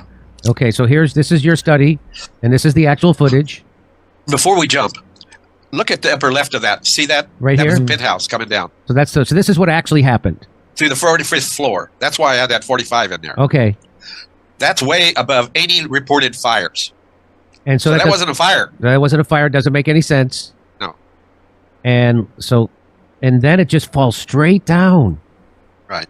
No, there never was before, and there never has been since. You can ask questions about the Kennedy assassination, Robert Kennedy assassination. You can ask questions about anything, any open murder investigation where they don't know who did it, but you couldn't ask questions about Seth Rich. And why was that? Because they didn't want you to, because if you did, you were going to find out that something they didn't want you to find out. And now we know, years later, we know that the FBI actually has the laptop of Seth Rich. They first lied and said they didn't have it. Then they lied and said they couldn't get the data. Then they lied and said they had the data, but now they have the data. They're not going to release it for 65 years. So it's the same thing. So when you're not allowed to ask questions about something and they shame you for asking questions, just like during COVID, just like during Seth Rich, just like 9/11, they're hiding something. And when the president of the United States and the vice president have to testify about what happened during the biggest terrorist attack in the history of our country, and they have to do it in secret, not under oath and off the record behind closed doors, that should raise a red flag for everybody. But again, because the media is consolidated, and if you ask those questions, their attack dogs will come after you and try to discredit you and ruin your career. And that's why you were able to do this, because you were at the end of your career. And what could they do to you? You already got your pension. So thank God for that, I guess. Kurt, you wanted to say something? So the thing that always makes me laugh, you bring about Rumsfeld announcing they can't find $2 trillion. So the day before this. So the day before this happened, he announced it. The Secretary of Defense gave a press conference where he said that they could not account for $2 trillion, not billion, not million, $2 trillion And the irony is, or the damn the luck, the coincidence is that the plane that supposed plane that hit the Pentagon hit the office where they were trying to figure out where all that money went. Successful modern businesses are leaner and less hierarchical than ever before. They reward innovation and they share information. They have to be nimble in the face of rapid change or they die. Business enterprises die if they fail to adapt. And the fact that they can fail and die is what provides the incentive to survive. But governments can't die. So we need to find other incentives for bureaucracy to adapt and improve. The technology revolution has transformed organizations across the private sector, but not ours, not fully, not yet.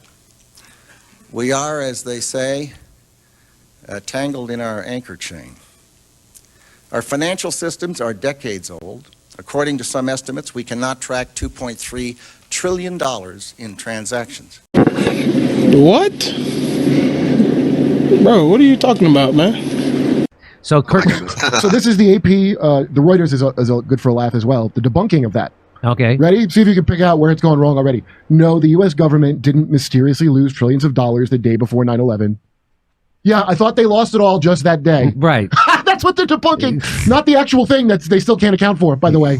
And you don't think there was some accounting? From what I could see, there was some accounting being done in that Building 7 that collapsed. Yes, in Building 7, there was the Securities and Exchange Commission and in there, and the CIA, and all that stuff got destroyed, so they could never look up those records. I didn't think they lost it in one day, like Brewster's Millions. That's right. Starring Richard Pryor.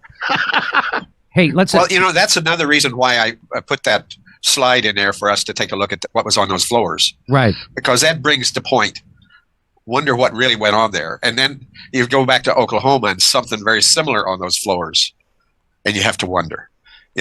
So you're talking about what Timothy McVeigh? Yes. Yeah. So that's also very sketchy. They're very, very sketchy. There was a second car. There was a second bomber. A second car. There's a lot of things. I just want to play this, and I didn't have time to load it into my keynote, but let me. I'll just play it. It's 5 minutes long.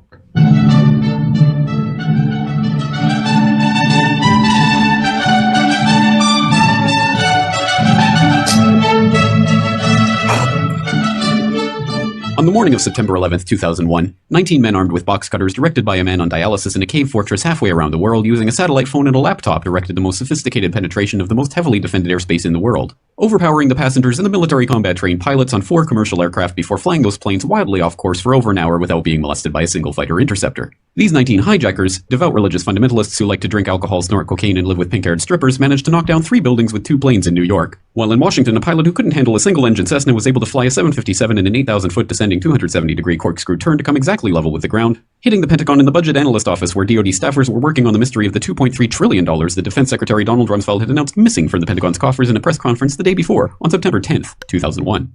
Luckily, the news anchors knew who did it within minutes. Osama bin Laden. The pundits knew within hours. Osama bin Laden. The administration knew within the day. Terrorists who committed these acts and those who harbor them. And the evidence literally fell into the FBI's lap. The hijacker's passport was found blocks from the World Trade Center crash site, if you can believe that.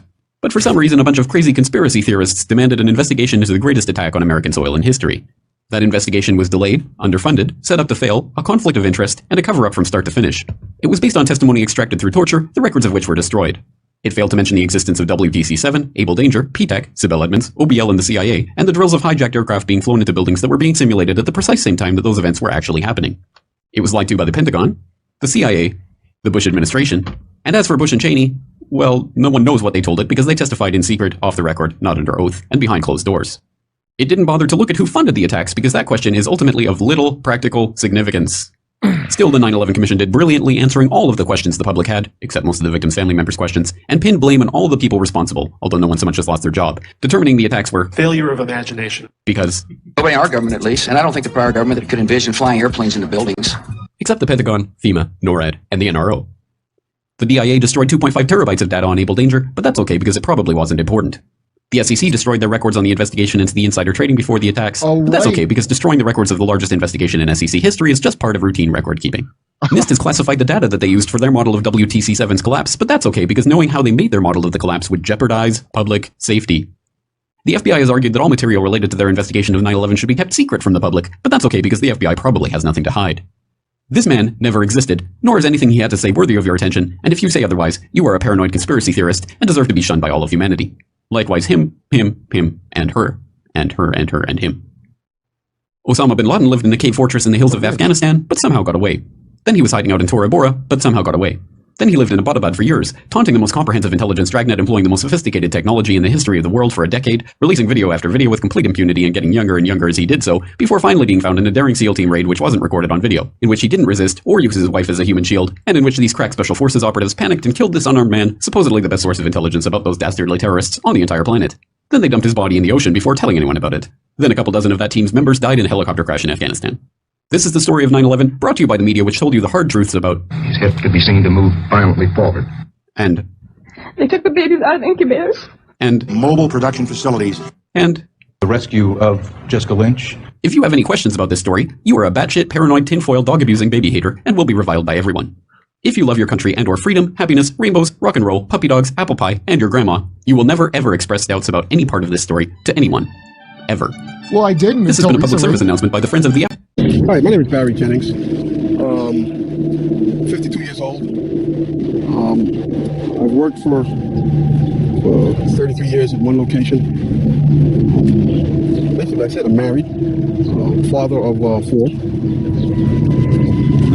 Why don't you tell people your experience from the very beginning of the day on September 11, 2001? All right, it was, as I told you guys before, it was very funny. I was on my way to work, and traffic was excellent. I received a call that a small Cessna had hit the World Trade Center. It was actually to go and man the Office of Emergency Management at the World Trade Center 7 on the 23rd floor. As I arrived there were police all in the lobby. They showed me the way to the elevator. We got up to the 23rd floor. Me and Mr. Hess, who I didn't know was Mr. Hess at the time, we got to the 23rd floor. We couldn't get in. We had to go back down. Then security and police took us to the freight elevators, where they took us back up, and we did get in. Upon arriving into the EOC, we noticed that everybody was gone. I saw coffee that was on a desk. Still, the smoke was still coming off the coffee. I saw half-eaten sandwiches, and only me, Mr. Hess, was up there. After I called several individuals, one individual told me that to leave and leave right away. Mr. Hess came running back in and said, "We're the only ones up here. We got to get out of here." He found the stairwell. So we went to the stairwell and we're going down the stairs. When we reached the 8th or the 6th floor, the landing that we were standing on gave way. There was an explosion and the landing gave way. And I was left there hanging. I had to climb back up, and now I had to walk back up to the 8th floor. After getting to the 8th floor, everything was dark. It was dark and it was very, very hot. Very hot. I asked Mr. Hess to test the phones as I took a fire extinguisher and broke out the windows. Once I broke out the windows, I could see outside below me. I saw police cars on fire, buses on fire. I looked one way, the building was there. I looked the other way, it was gone. I was trapped in there for several hours. I was trapped in there when both buildings came down. The firefighters came.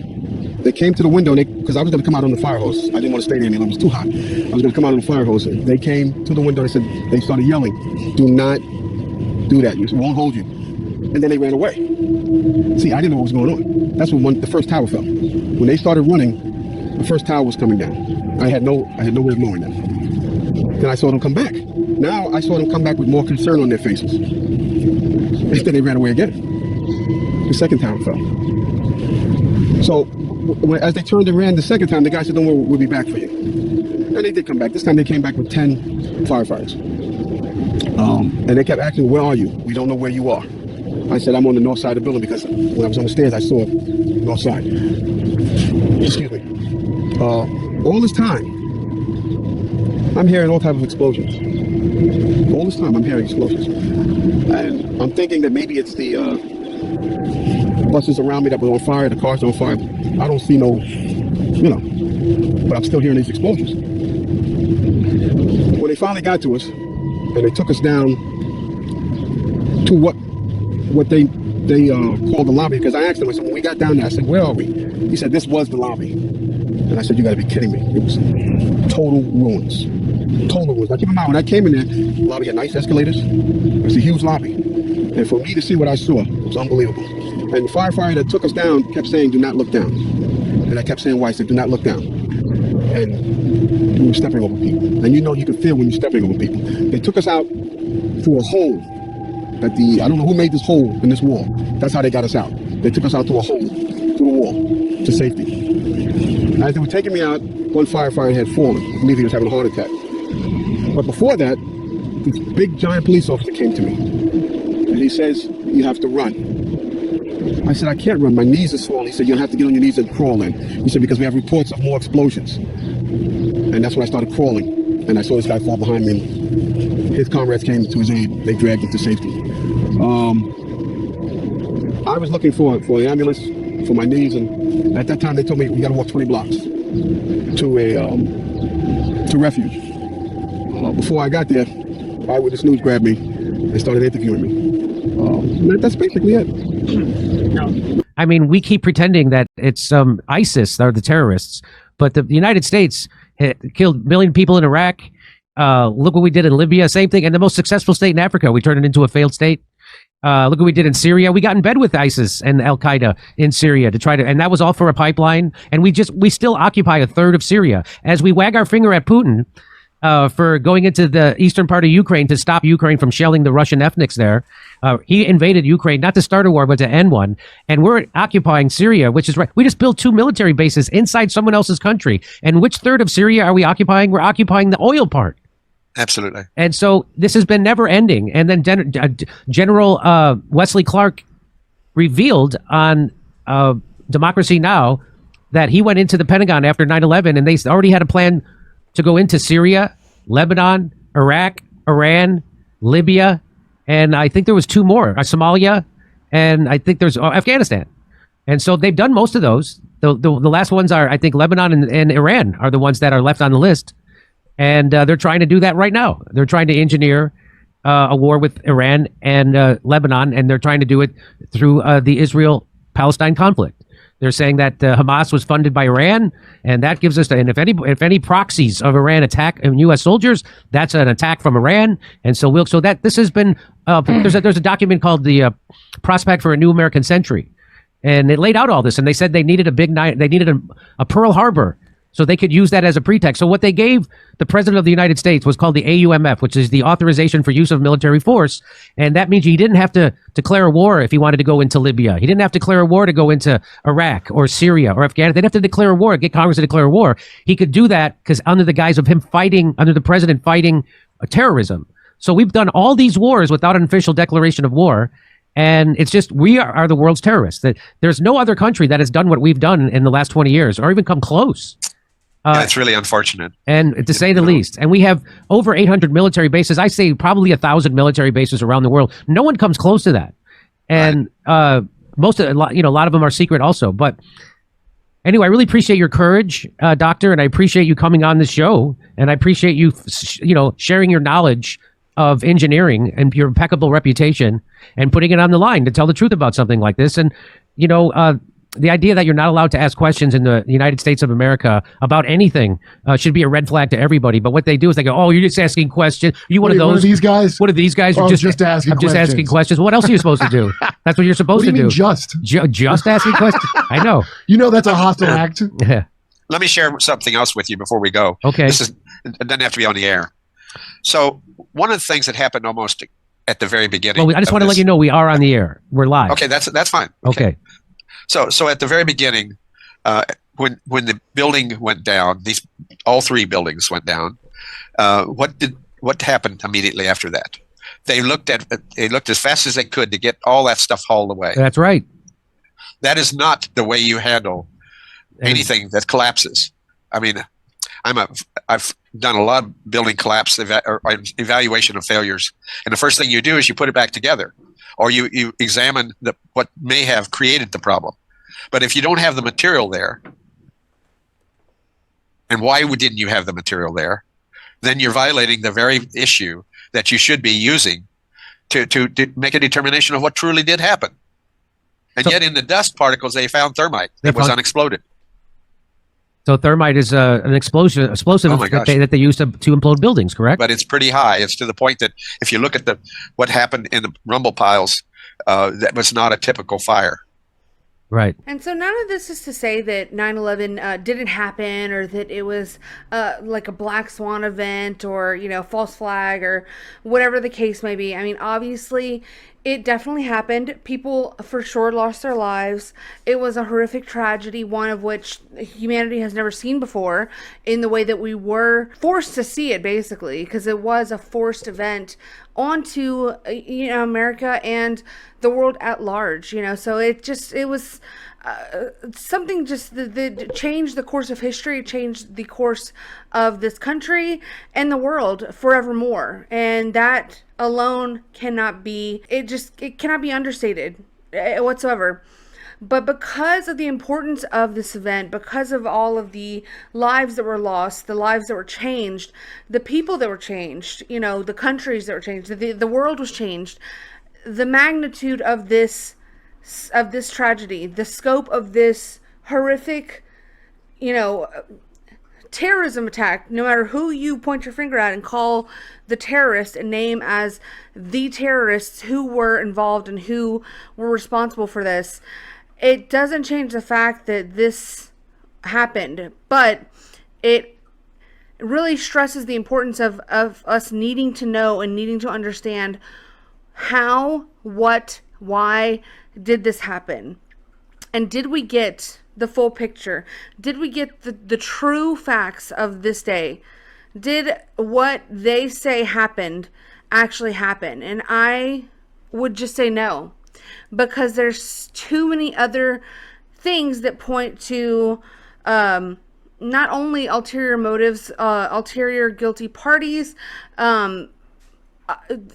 weird things that were outside of the norm of what is actually possible. I mean, let's not even forget the Pentagon, okay? Who here amongst us believes that a plane hit the Pentagon? I mean, be so fucking for real if you do think that. I just would love to know. And who here thinks that a plane landed in that field, okay, in Pennsylvania, with not a scrap of debris left behind, okay? Like, just tell me how, and tell me why. Because I've watched other plane crashes, you know, aftermaths and videos of like wreckage, recovery and things of that nature that were, you know, two planes colliding in the sky that had, you know, actual bodies were found, body parts were found, whole pieces of debris.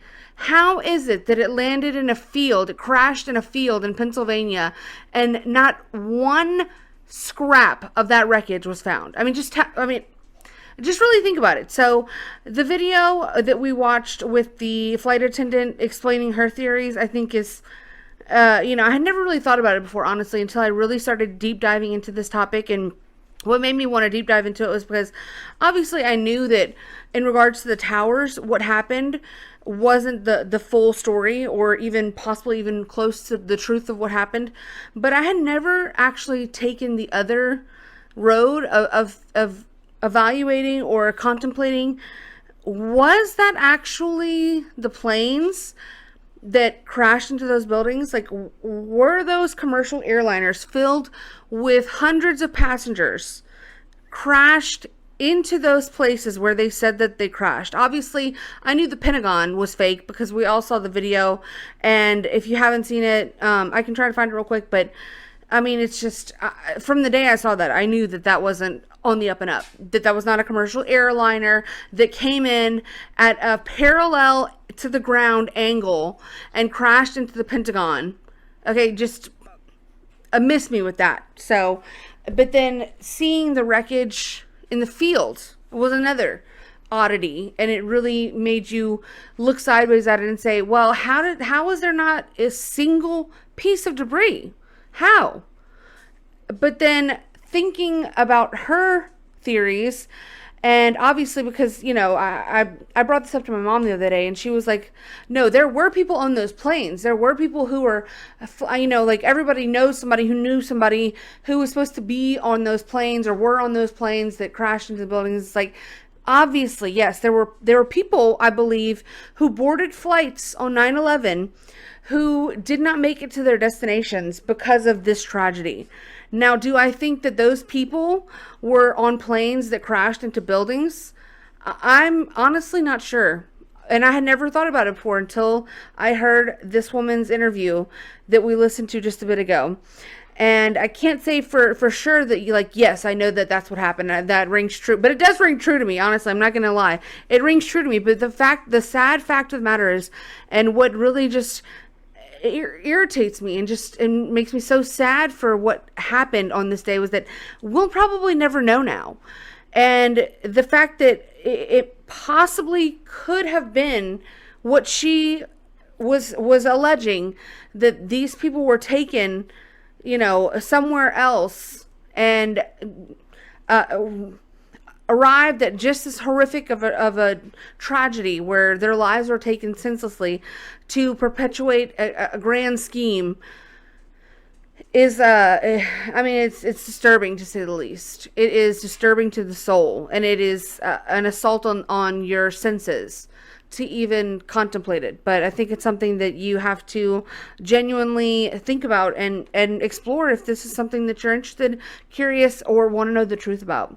So I want to look now at the one and only video before we get out of here, because I don't know where exactly I found this.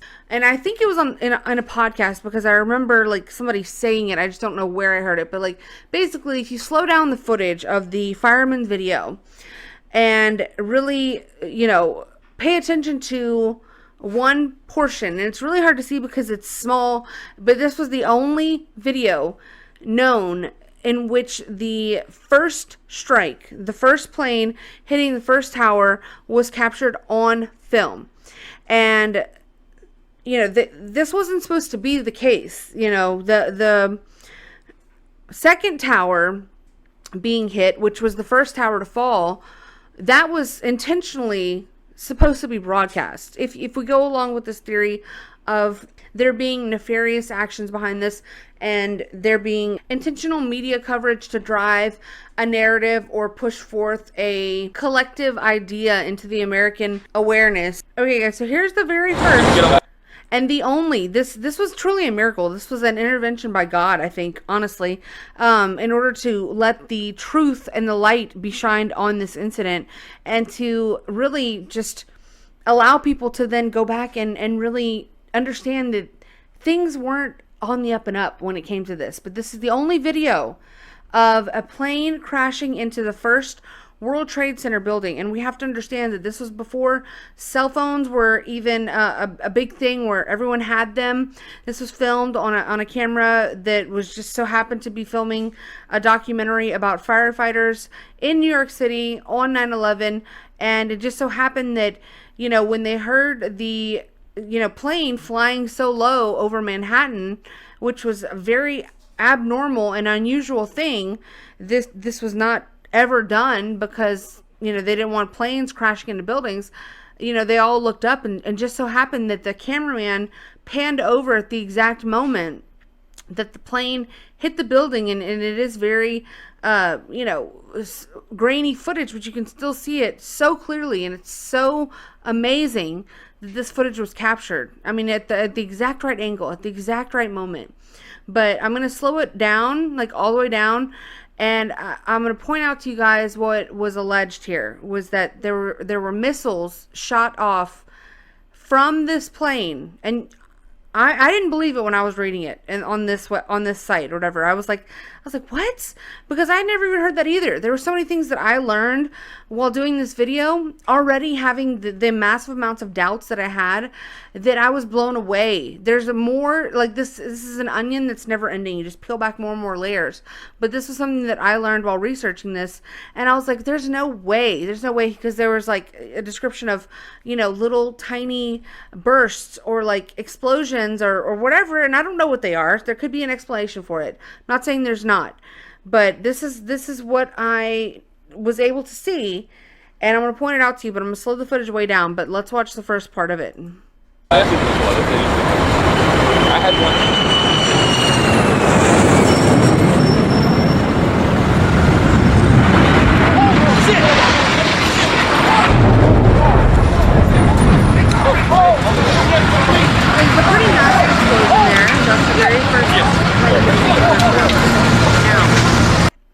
I'm going to slow this like all the way down. Okay.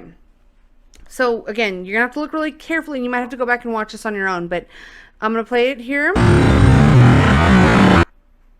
Okay, so watch right here, and he's going to zoom in a second, but right there. So it's so hard to see and it's so quick, but if you notice, before the plane even hits the building, there is a burst of what looks like flames.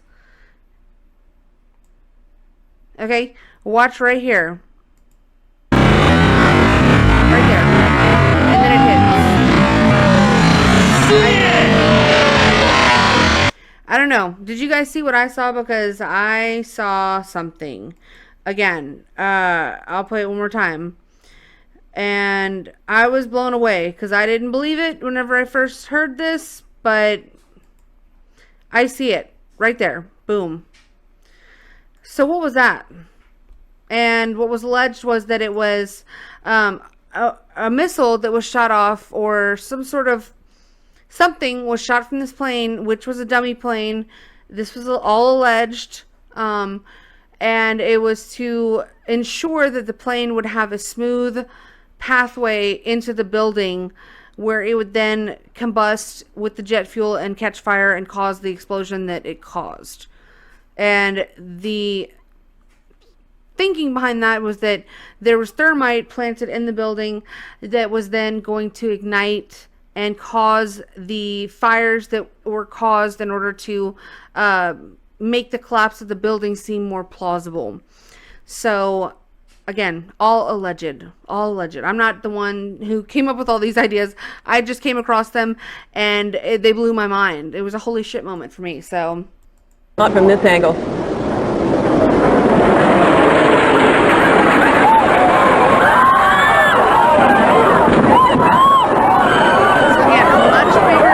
Explosion there of the second plane.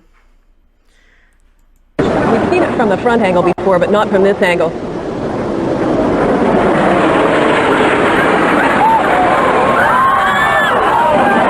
This is where the article was saying that the plane almost missed and only hit the corner of that building.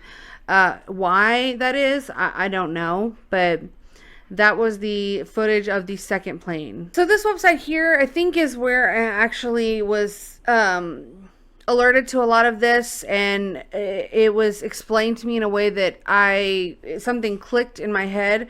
Whereas before, I just kind of like common sense knew that a commercial airliner did not hit the Pentagon.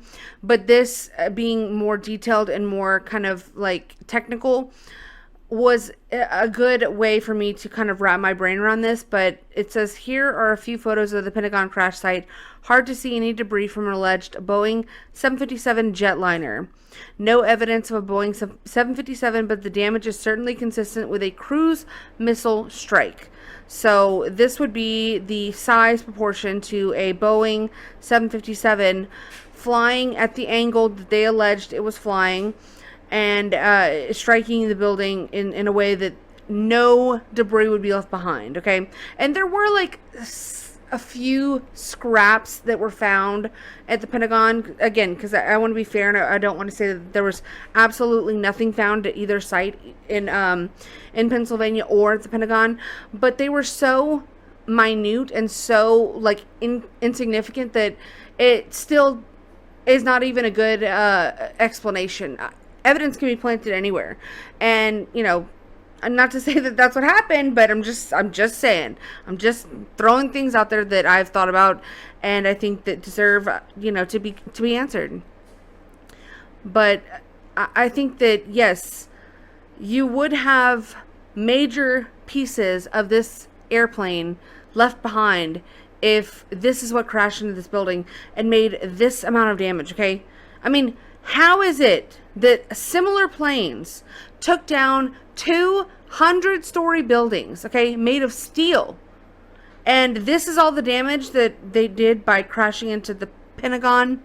And, you know, oddly enough, this section of the building that they crashed into was where certain records and documents were housed.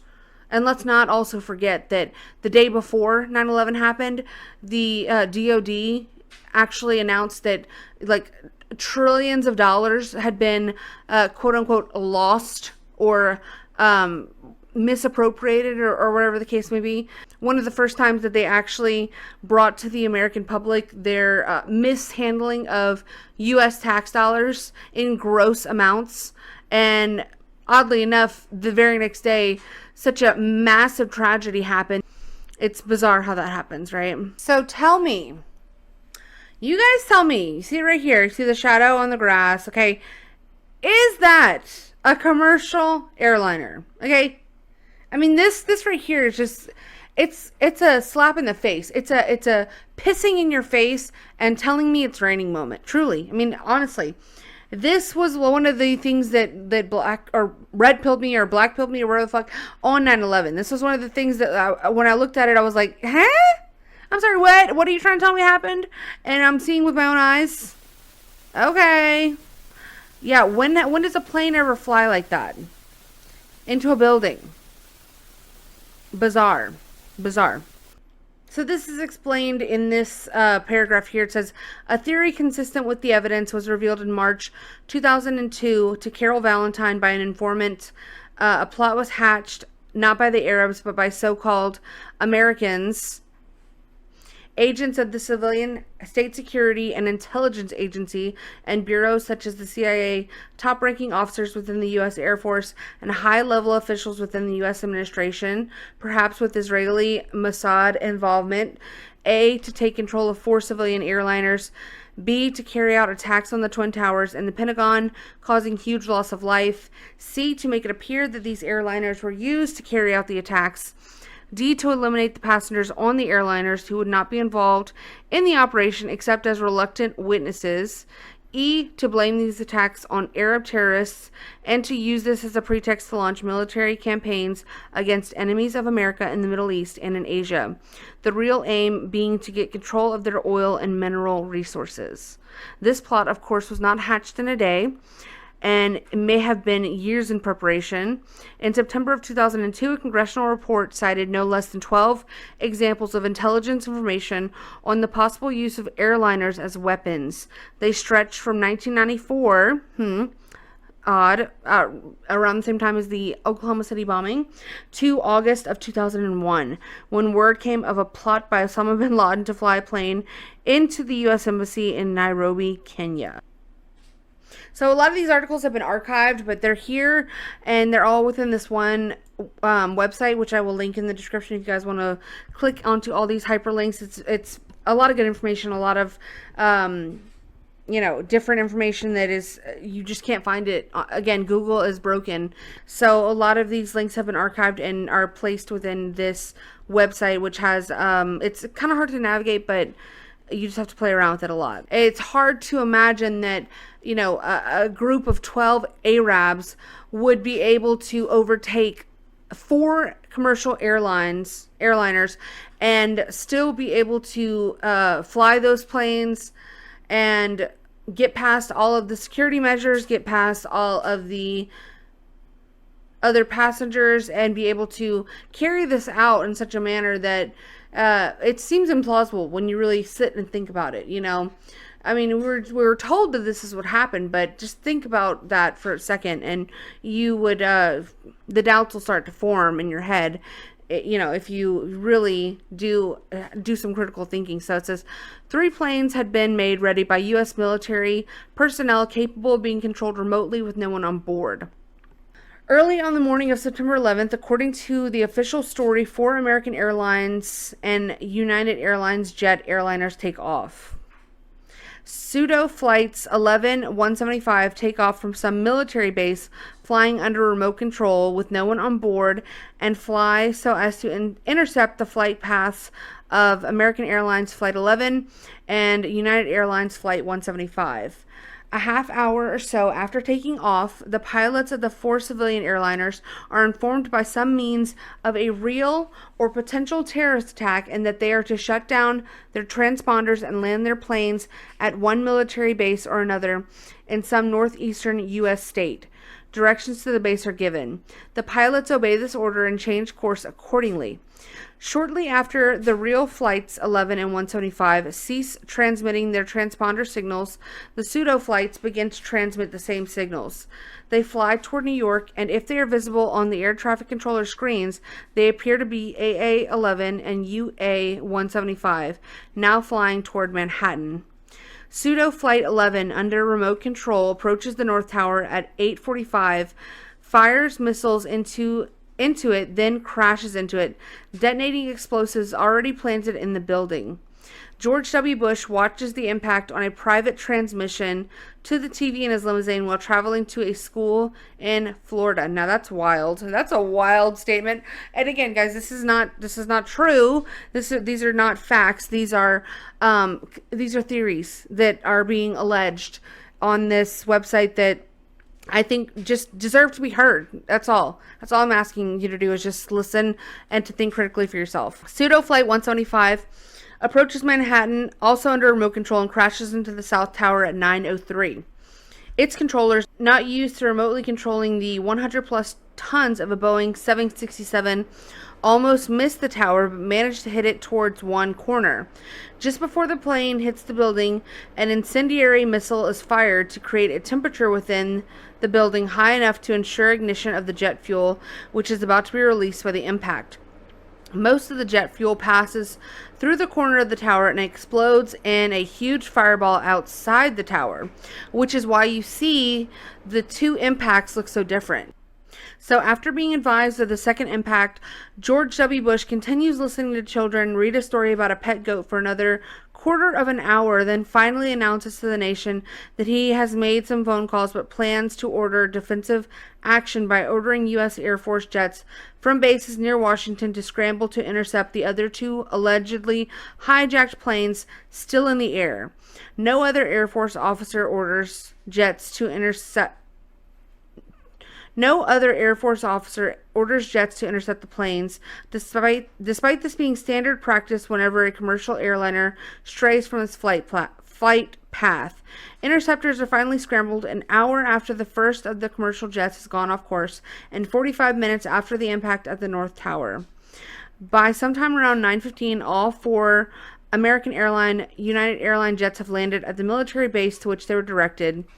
The 199 listed passengers and crew from American Airlines Flight 77 and Flight 11 and United Airlines Flight 175 are herded into United Airlines Flight 93, where they join the 33 listed passengers and crew for a total of 232 people.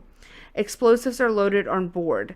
Pseudo Flight 77, under remote control, flies at high speed towards Washington, D.C., performs a spiral descent at high speed to near ground level, and at about 9:30, looking to observers like a Boeing 757, makes a horizontal approach to the Pentagon, knocking over several lampposts on the way.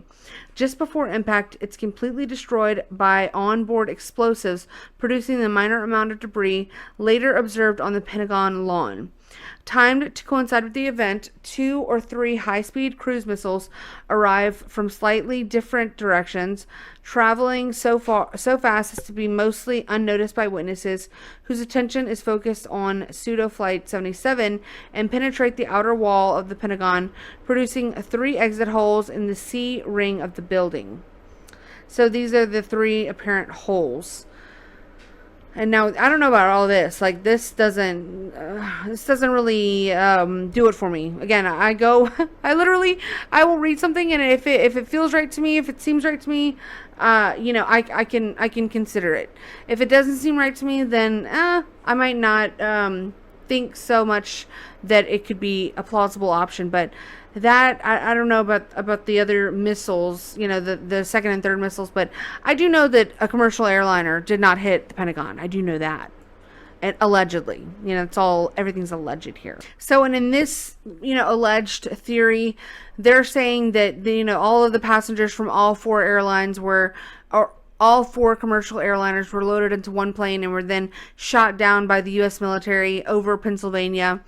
But, you know, the flight attendant lady that whose interview that we listened to, she proposed a different theory where they were all, you know, herded into this military base, and, you know, where the planes were depressurized and they were killed in this manner, where it was a silent and painless death, where basically they were just poisoned by gases, and obviously they had to get rid of those witnesses. If this is something that's true, if this is something that happened, again, I don't know. We'll probably never know. But I do know that those people existed and they died. But how? I don't know if they crashed into the towers. I don't know. I just don't know. I think that it's possible that they didn't. And again, this is another more detailed description of the phone calls that were made supposedly on board these planes.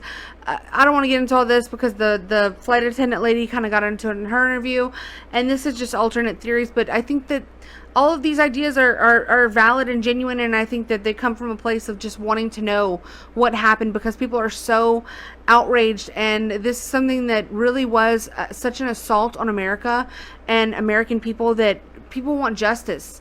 People want to know what happened to those people. Those were people's families. Those are people's loved ones, and it's time for some answers. And I think that they deserve the answers too, for their own family members and for the sake of those people on board.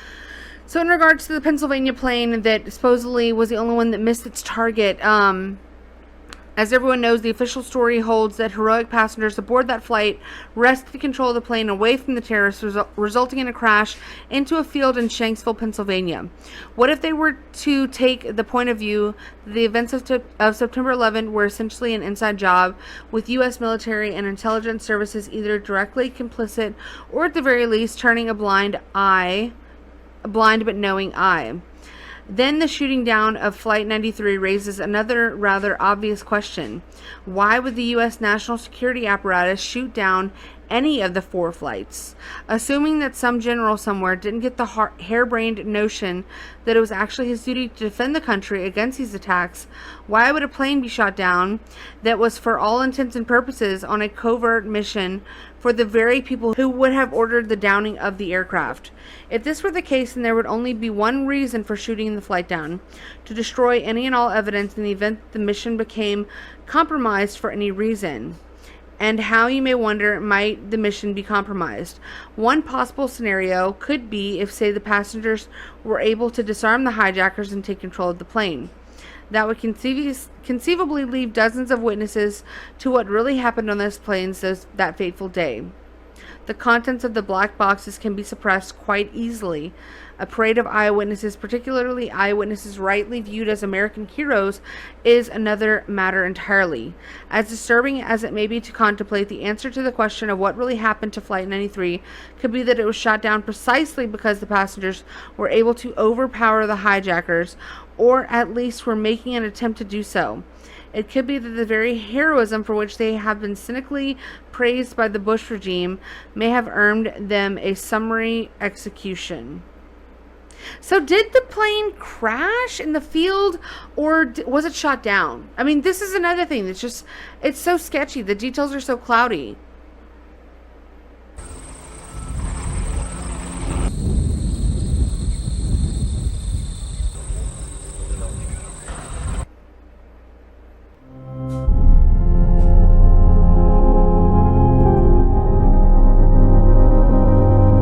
This is a crash animation of the Flight 93 on 9/11.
The impact left a crater 8 to 10 feet deep and 30 to 50 feet wide.